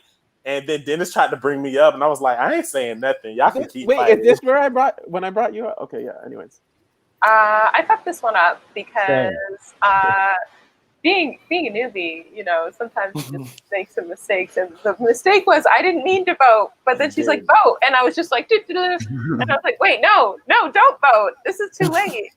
Yeah. I can't go back now. I know for me, at the beginning of the round, she said it was an hour later. Then the whole argument happened, and we never got reminded that it was an hour later. Yeah. So in my head, I was like, okay, Stan's Okay, gonna go home, but I'm gonna throw my vote to him because I was like I with him. So then it ended up being a tie, and I was like, what? Why did you flip your vote, Lance? I thought I had both votes to stay, actually.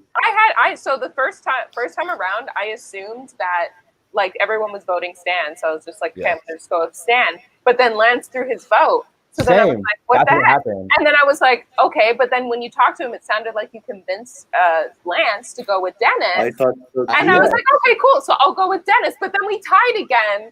So I was like, That's so confused. Wait, did you vote for me the first round, Janelle? I voted for you the first round. And then Lance, you voted for Dennis? Yes. Oh my God. Yes. So then you flipped it. See, the way that you were saying it, Lance, was so confusing because even for me, I thought you were with me. No, I voted and for then when you Lance. said you were switching it, yeah. So what happened was Lance voted me, and then he said he was switching it. But And like, so Lance the voted way me it the next sounded, round, and is Janelle I feel voted like for y'all me. were trying to be too. So it sounded like he threw it on.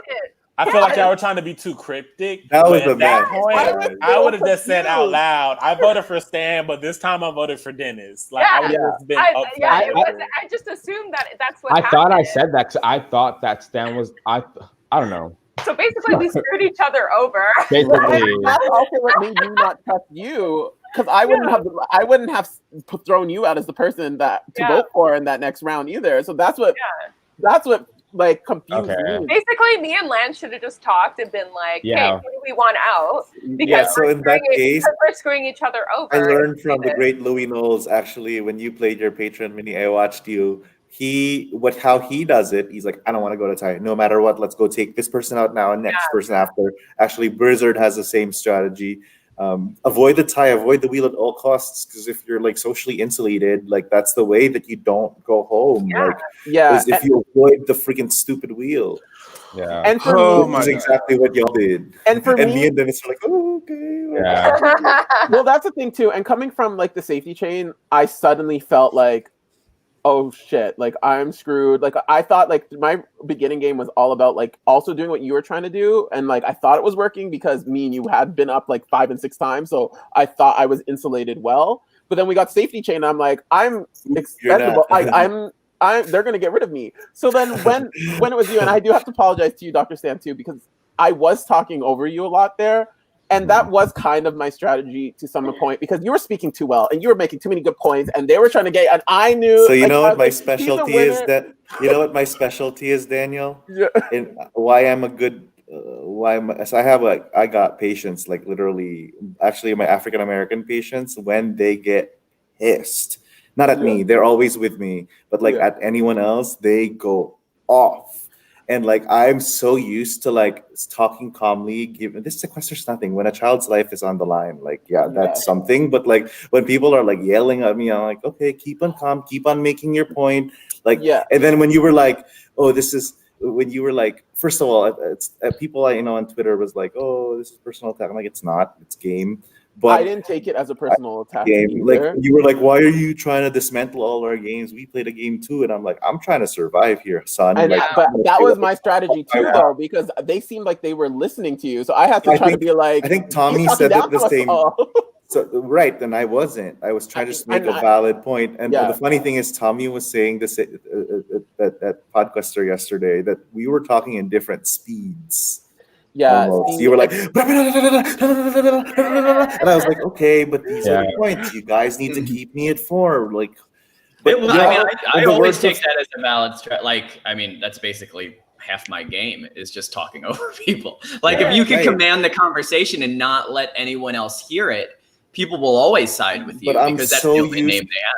I'm so used to like keeping the undertow, keeping it cool, keeping on making my points. My points are still gonna get heard, like 100%, no matter who's talking above me. And like if you have some logical sense, it makes sense for Chanel to put me at 4. It makes sense for Charles to keep me at 4. That's your out, Chanel. I'm not dragging you, Charles. I'm your threat. Like I know they. I'm like, no, you guys need to keep me at 4. You need to. The problem for me is that like. By like generally, like I can get there. It doesn't happen very often. Oh, in the words of Sandra Diaz-Twine, I can get loud too. What the fuck? But no, I know. But that's my point. I don't normally play a game like that. Like I like until it's like when I'm on the line and like I see like I don't feel like I'm like people are hearing what I'm trying to say. That's when that happens. So like I did get a little carried away there too because I was just like. So I saw them listening to you, and I was like, I need to stop this communication. Like, Lance was not listening. I thought you were. Honestly, I thought he had you. Yeah. In my head, even though Stan was going off, I was like, I thought all 4 black people were like in the same consensus that we want all black final 5. So I was like, let me just chill. I'm not gonna say anything, which is why I tossed my vote to Dennis initially because I thought everyone was gonna vote Stan. Yeah. So when I was like, oh, I'm low-key building my speech for when I get the final 2. Like I voted for you to stay Stan. Like all this, you know what I mean? That's just what like I thought in my head. Miscommunication. We should exactly talk. So then once it went to a tie, I was like, what the hell? Then that's why I said. Then I said I wanted to actually. Then I'm gonna switch my vote because I wanted like all. I thought you were switching your vote to Dennis because I thought you had voted me and Chanel actually voted Dennis. That's what I wasn't seeing it as like an all again like a all like black person thing. I was just seeing it. Oh, you guys really work well or close together, and you don't want to stand thing. So that's why I was like, oh, am I part of this? Like, okay, I had no idea. I picked that out. I intentionally wanted to, not intentionally. I just happenstance to have worked with a lot of like black people in the game. Like the 3 of you guys, actually, Dennis, Daniel, I didn't work with you as closely, but like the 3 of you, I did. And that was fine, but that was my final 2 speech. And I know there's going to be a lot of POC in the jury, but the thing is, I cracked it 3 times. I was building up my resume, and I had won the challenge. Y'all had taken out one of your own Final 4 if I had to work, put myself at Final 2. Well, I know I'm not Wakanda, but I played a damn fucking good game. And then I could look past. So I was a winner. I had a threat. I was on a flop like I did. I survived 6, 5, and 4. Actively gunning for me because of the color of my skin. I made it to the end. I think I deserve your vote. And like that was my spin. Like if I had made it to the end. And like I don't know if that would have worked against Chanel, like because Chanel played an amazing game and I would be okay. And like another thing is in Sequester, when it comes to jury, I think the advice like moving forward is don't worry about who's sitting next to you in the final 2. Just gotta fucking get there to plead your case. Exactly. Because if you're not in the final 2, then what is it all for? You know, right. like, especially in Sequester where you have no control over who you're Correct. sitting next to anyway. Like it's Exactly. the person who comes in fourth, so you really just have to get there. And that's I mean, I've beat it deep in my last 3 games just because I didn't really care who was sitting with me in the final 2. I think I wouldn't have like won against, I think in Asian Celebration, Louie, I would have beaten anyone in the final 2. I don't know about this game if I would have beaten Charles or Chanel. I think I would have had a good shot against Price and Lance. I didn't know about Dennis because I didn't really see you a lot, so I don't know what your game was, but like I didn't care. So Get me that to was the end. That was me too, and that's why I was like, as long as in my head I pictured Charles as the person to beat, and I was like, as long as I feel like I can beat Charles or have an argument against him, then just keep going there. So when I got to this point, I like, to be honest, I hardly saw Price, I hardly saw Lance, and I hardly saw Chanel. So I thought that at that point, when you started making your points, and I think that's why I started popping off so much, because I was like, I need them to like, you're the winner. Like I just had to throw that out. He won like this. Like I didn't see. No one knew I was a winner at that point, so I didn't see how I could have been the target. You're like, he's gonna make his way to the end. I'm like, you're gonna be like, I don't see how. It's true. You were gonna make your way to the end, which is true. I knew your game. You're gonna slide in right to the end, and then take off your mask and be like, I used to be a winner, and then give me the win because that was your game. And I read that. I just didn't know. And I was like commenting, and this is like, I don't really have time to like rewatch and like look at the Sequester history books, and like that's not why I joined this community, and that's not what I get out of this community. And slowly, like I just started to know people and whatnot. But you put me in an all-star cast. It's funny because I didn't know that Beth was Nicole Franzel. I didn't know Beth. Like I didn't know Beth, and like she was my mod yesterday. And I'm like, you're an absolute legend. Like I would love to introduce myself to you. You're amazing. Wait, what? Actually, Nicole Franzel? No. So the day before on Friday, there was the Patron Mini. Beth pulled the best Nicole Franzel ever. She was Nicole Franzel the whole game. I heard her impression. It was really so good. funny, and that's what she was like. Nicole, do you have an LOS? She's like, no, I don't. I'm sorry. It was so funny. The impression was, she told me, she said yesterday on the reunion that she's had so much trouble going back to her old voice because she spent 6 hours speaking as Nicole Franzel, but now she's talking to everyone like Nicole Franzel. I'm totally getting back to normal. It was amazing. Well, before we get to next round, Chanel, I honestly thought you were in the best spot in the game. Like you were in such a good position and so well covered that I thought you were going to the end regardless if it was not for that wheel. I think, I'll say it, I think you have a lot of potential to do a whole lot of things in the Sequester community if you stick with it. Like I feel like if you stick around, you're going to do very, very well. Are you planning on playing again? What were your thoughts on the night over? I had a lot of fun. It sucks that I got out by a wheel, but there were some steps that I've seen now that I can kind of clean up for next time. It was a pleasure playing with everyone. I'm definitely going to stick around in the Sequester community because everyone's really awesome. Everyone's really open. I got so many people like reaching out to me after on like Twitter and stuff. So I'll resurrect my Twitter, I guess. That's what happened to me and never used it before.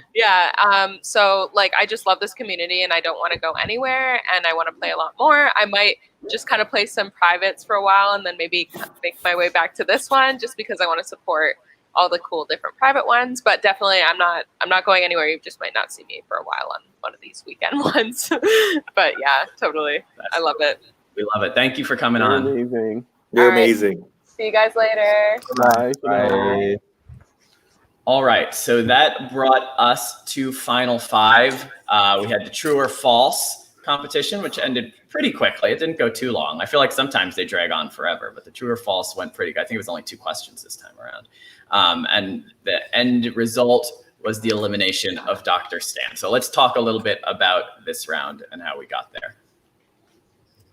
Well, going into this round, I knew me and Charles were the only 2 people with a vote, so it was gonna be our decision, and we were on the same page going into this round. Was Dr. Stan was the one we wanted to go. But were you? Because you guys almost mixed it up there, and I was because I was thinking like, do I want to win or do I just want to go to final 2? That's what I was thinking. And keeping Dr. Stan gave me a better chance at winning. But then Charles brought up the point that Dr. Stan was really close with Lance during the safety chain. I was like, yeah, you're right. Because I was thinking like Dr. Stan would be closest to me out of the final 4. Charles would be closest to me out of the final 4. And then there's just Lance. So I was thinking going into the final 4, I would be guaranteed final 2, and Dr. Stan or Charles would take the other one out. So that's what I was thinking. But when Charles brought that up, I was like, best decision to keep me to 4, y'all. For everyone that's watching and played with me, you guys need to keep me at 4 because I have no problem to take my Chanels to the end and Prices and let them win. Nobody watching listened to him because look, Price made his way to final 2. It was a great actually, to get rid to of be Dr. fair, Stan. Price would have gotten a lot of votes if he took Lance in the final 2 because that would be a little bit more even. And I still argue that Price played for second place. He played for Charles, and I didn't know that y'all had a pre-game connection. Yeah. And to each their own. And like, I would just never play for someone else. Like, I wasn't playing for Charles. I was playing for me. I signed up because I wanted to play Sequester. I started the game playing for me. Charles was one of my allies. But once we got to final 5, I saw Charles play a much better game, and he's been here much longer than I have. This is my first time. Snatch the wig and take the crown, bro.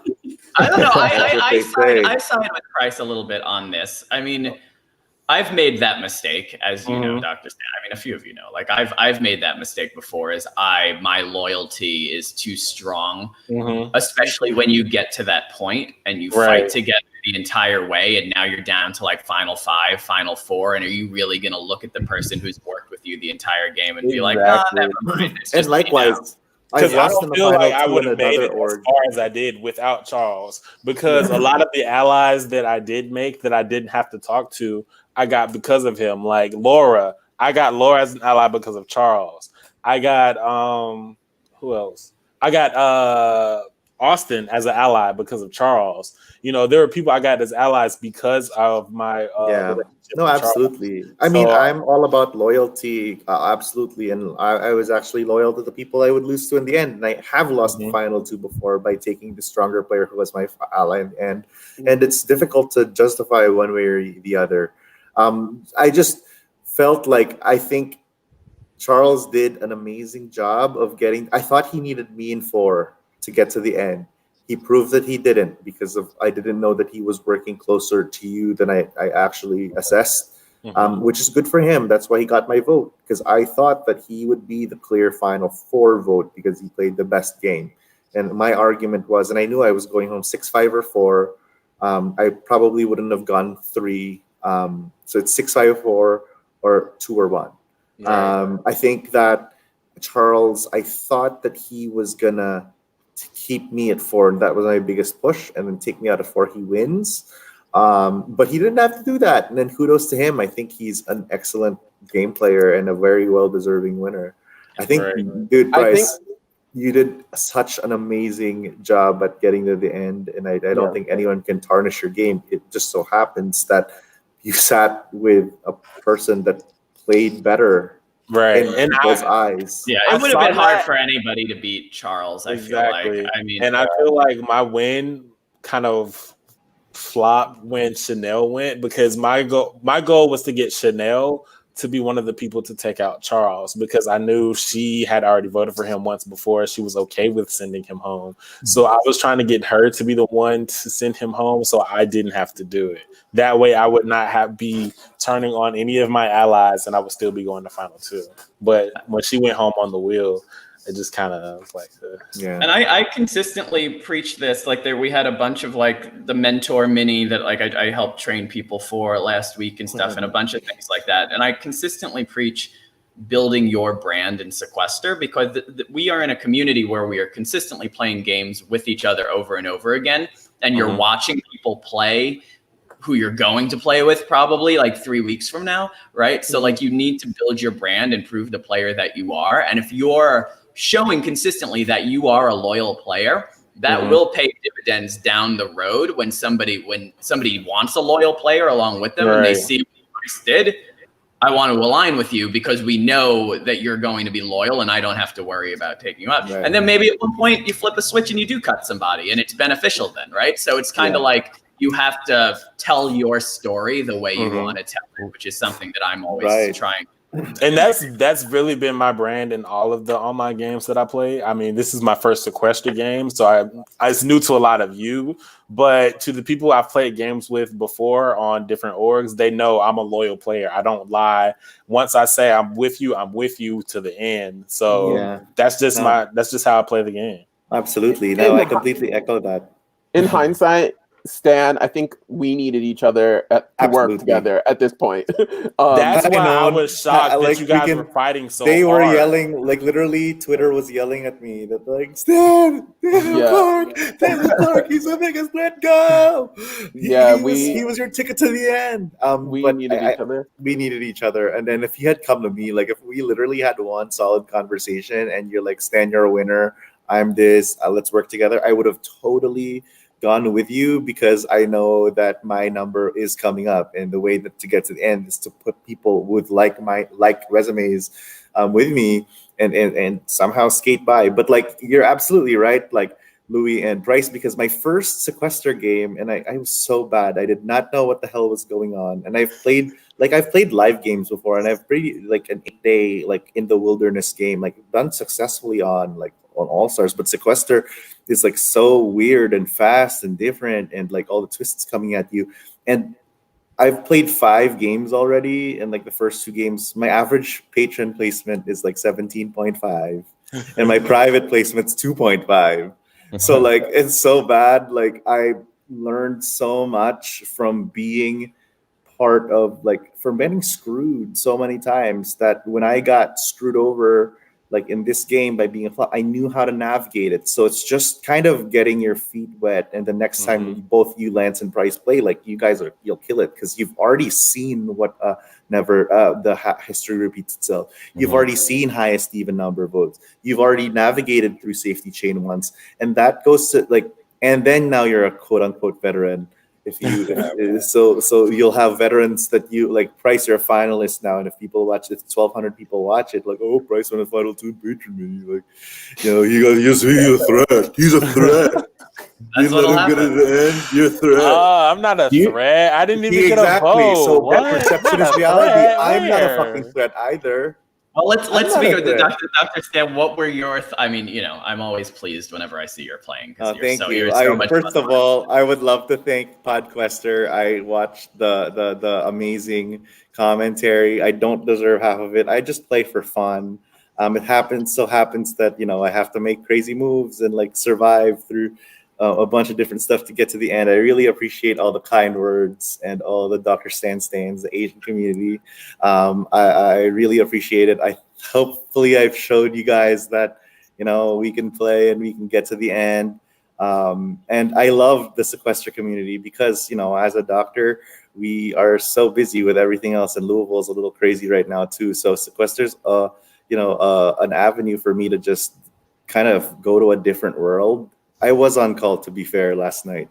My pager went off 3 times after the game. Thank God it went after. I messaged Audrey. I'm Audrey on Skype. I'm I'm on call. If there's a page that I have to answer in the hospital, I'm gonna have to do it in the middle of during voting. I'll vote and I'll pick up the call.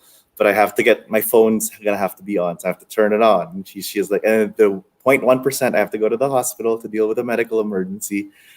We'll deal with it then, and like I'll just tech evac myself or medevac myself. But like it's a nice way for me to kind of go to a different world and be this character that everyone kind of enjoys watching, and I'm so happy that people enjoy watching me, no matter how well or terrible I do. But yeah, I think I'm gonna try to take it easy now. I did go trigger happy in a bunch of private minis, so you might see a recreation one of these days of it won't be Dr. Stain anymore, but it'll be fun. I'm gonna try something different, something for fun. I don't think the cast is out yet, so I'm not at liberty to do that. But I think I love you all. I'm so glad to have met the 926 community, and you guys are all amazing. Dan Clark, I will catch you next time, and now I know you're not Dennis. Yeah. Wait, I have one last question. I am Dennis. Yes. One last question. Do you think if I didn't win safety that round, I would have went instead of you?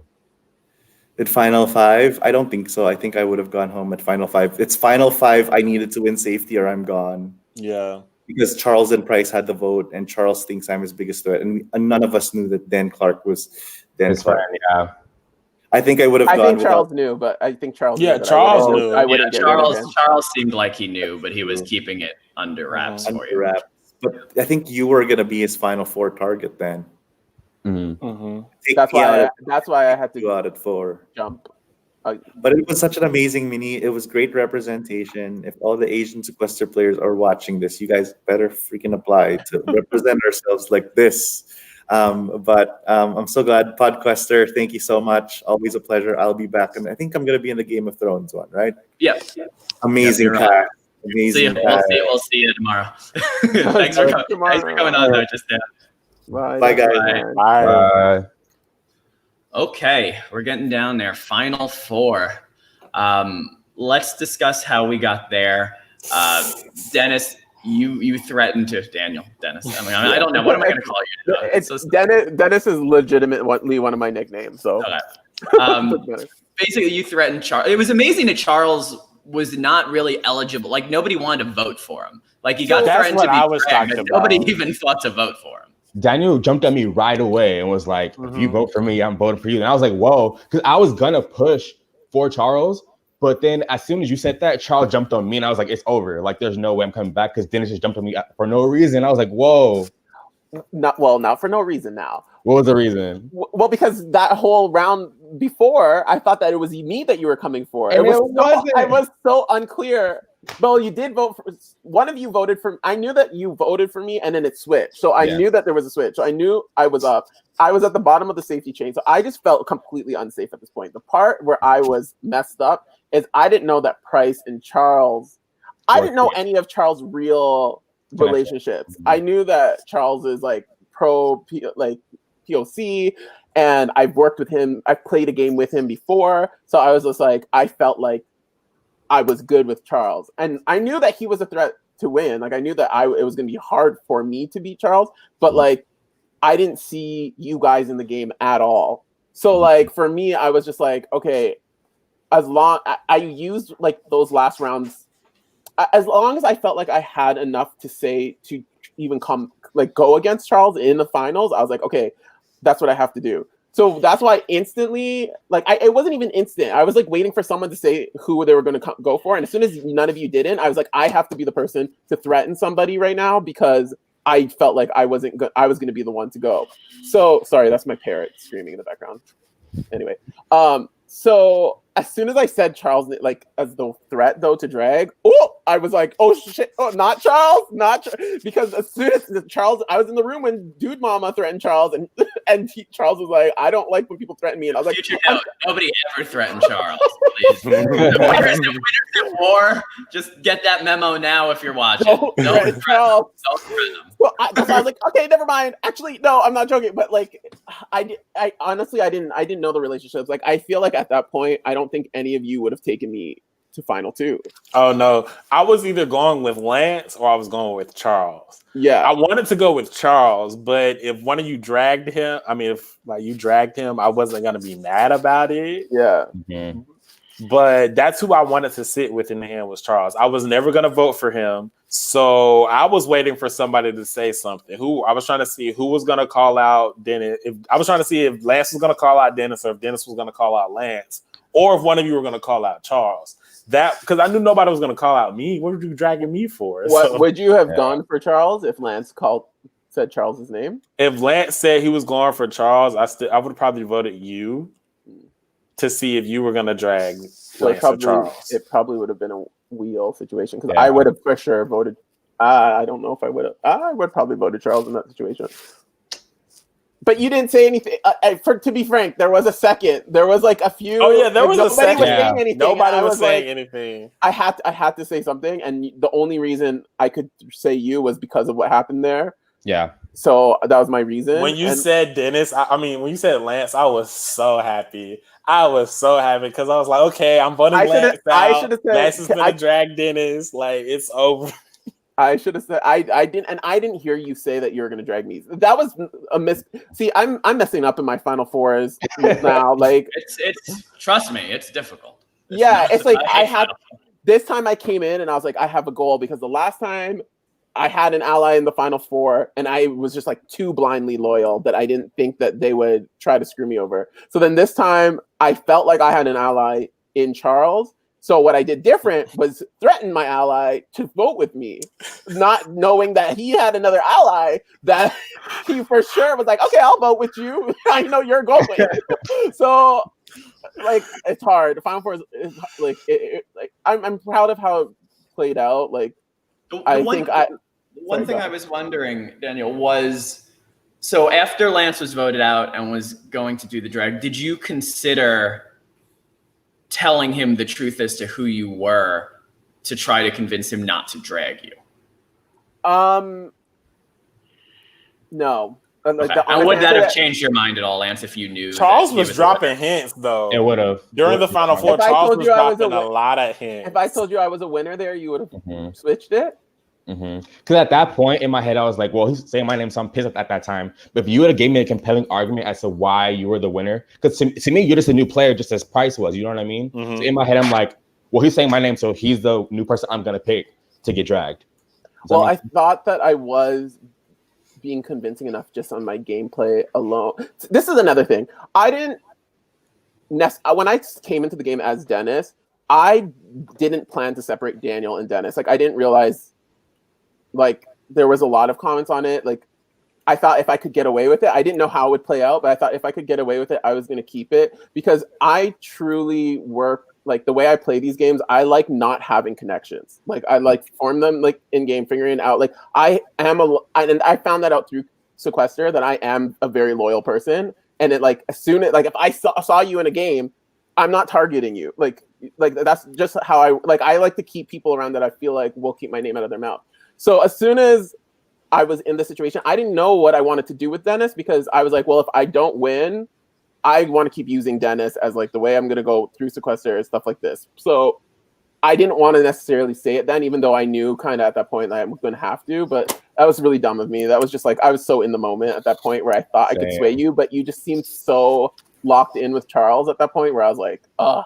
And it's so funny too, because like we're arguing the whole time. Then as soon as Audrey cut the time, in my head I was like, wait. I was like, why? And in my head I was like, fuck, I should have said something again. Because I ended up voting for Charles. Yeah, you did. I did. And I was like, I hope that he's thinking the same thing. Like, let's get the bigger target out because we're all new players. But I should have. It's a rookie mistake. I should have spoke up more and like said something. But I was hoping you guys were thinking the same thing I was. But I didn't know that Price had a connection with Charles and that, you know what I mean? Yeah. I know we should have worked together there. That was a mess up on my half, but I didn't know about the Charles Price thing. So yeah, if you guys both would have voted Charles, I would have thrown my vote. Yeah. Price, what were your thoughts when you made two? Obviously, I mean, you knew when I made two, I was shocked. I was shocked. I'm not gonna be honest. I'm gonna be completely honest. I did not expect to go all the way to two. Yes, I know I am like a good player in these games. I like to build social connections. I'm loyal to the people I'm loyal to, but the Sequester format is so new to me. I wasn't really sure how I would stack up against the people in the game. There were a lot of returning players, a lot of fans who've watched a lot of Sequester, and all I knew was when I saw Charles, I was like, okay, I got Charles. We're good. I only have to talk to him. I know we're good. And I built an alliance with Room 2. It was Chanel and Dr. Stan. So I was just kind of like trying to feel my way through the game. And so once I got to jury, I was like, okay, I have a real shot at going to final 2. But I wasn't preparing myself to go to final 2. So I didn't have the mindset of, okay, I could say I did this, I did that. Mm-hmm. So once I got to final 2, I was like, wow, I did that. I'm here. I have no idea what to say. So I was just happy to make it at that point. I was happy to be here. I was like, I played a great game. I made it to final 2. I outlasted all of these winners and things like that. And I'm here with one of my best friends. I'm here with Charles. Like, he ate it up. I was like, I already knew for a fact the jury was going to be coming for me. I was like, they're going to like, why'd you not take him out at final 6? Why didn't you take him out at 5? You let Charles stay at 4. What are you doing? And I was just like, what am I going to say? Like, I want to commend you on that too, Price, because I feel like, I don't know, I feel like in a lot of those situations, if we had seen that, it could go a different way. And somebody could like really take that personally. And I feel like you totally took it as game and understood and you didn't take it seriously, which I think is very good. I'm a game player. I've been in the jury situation like that before where you're looking like there's no way you're beating this person. Why did you not try to take them out? I've been there.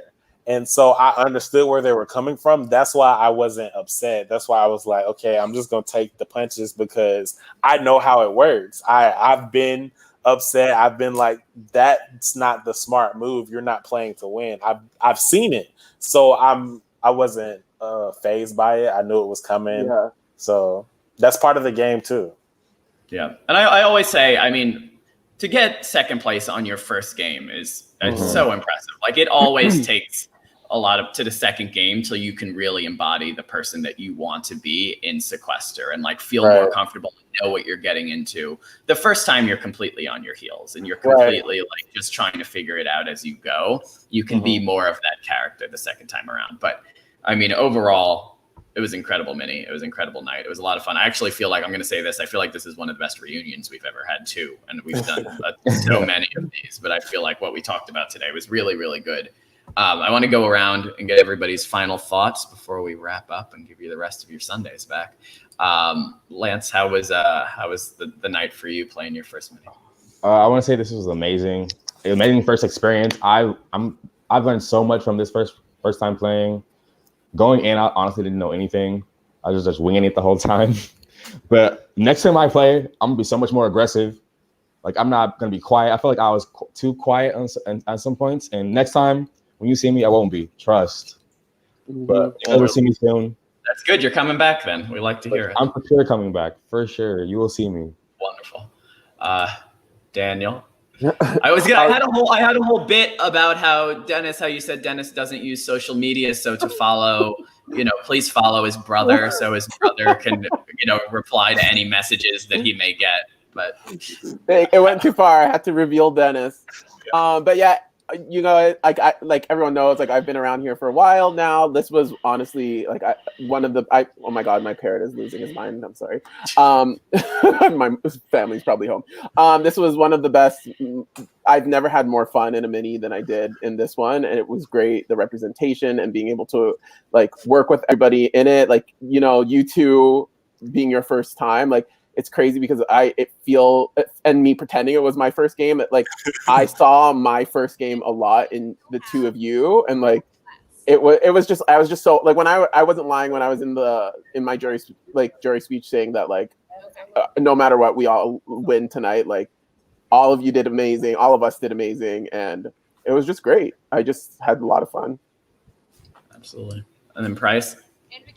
I just want to say it was a great experience. I'll definitely be back. I already have, I think, one private mini lined up in the future. So I'll be next time. I'll be coming for the win. I'll still be loyal to my allies. I wanted you to drag Charles so bad. I was just like, you could do this. I know I've done it before. Yeah. I've done it before, but I was not gonna do it this time. Because last time we played a game together, I cut him at Final 5, and he was kind of hurt. So I was like, you know what? I'm not gonna cut him this time. I feel like this will be one of those minis that we look back on in a couple of months and we see like all the talent that started here and how they, you know, progress over Sequester. Because I'm very excited that everybody seems to be completely on board with playing again and is already planning to play again. I'm really looking forward to playing with Lance and Chanel again. Y'all were my favorite players this season. I'm so serious. Thank you, all of you, for joining us. Thank you to everyone in the chat for watching. I know it's kind of a split audience because there's also the mini going on.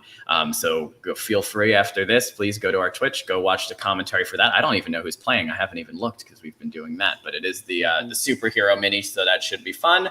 And yeah, that is it. Thank you to everyone. And as always, we will see you out there. Goodbye, everybody. Bye. Bye.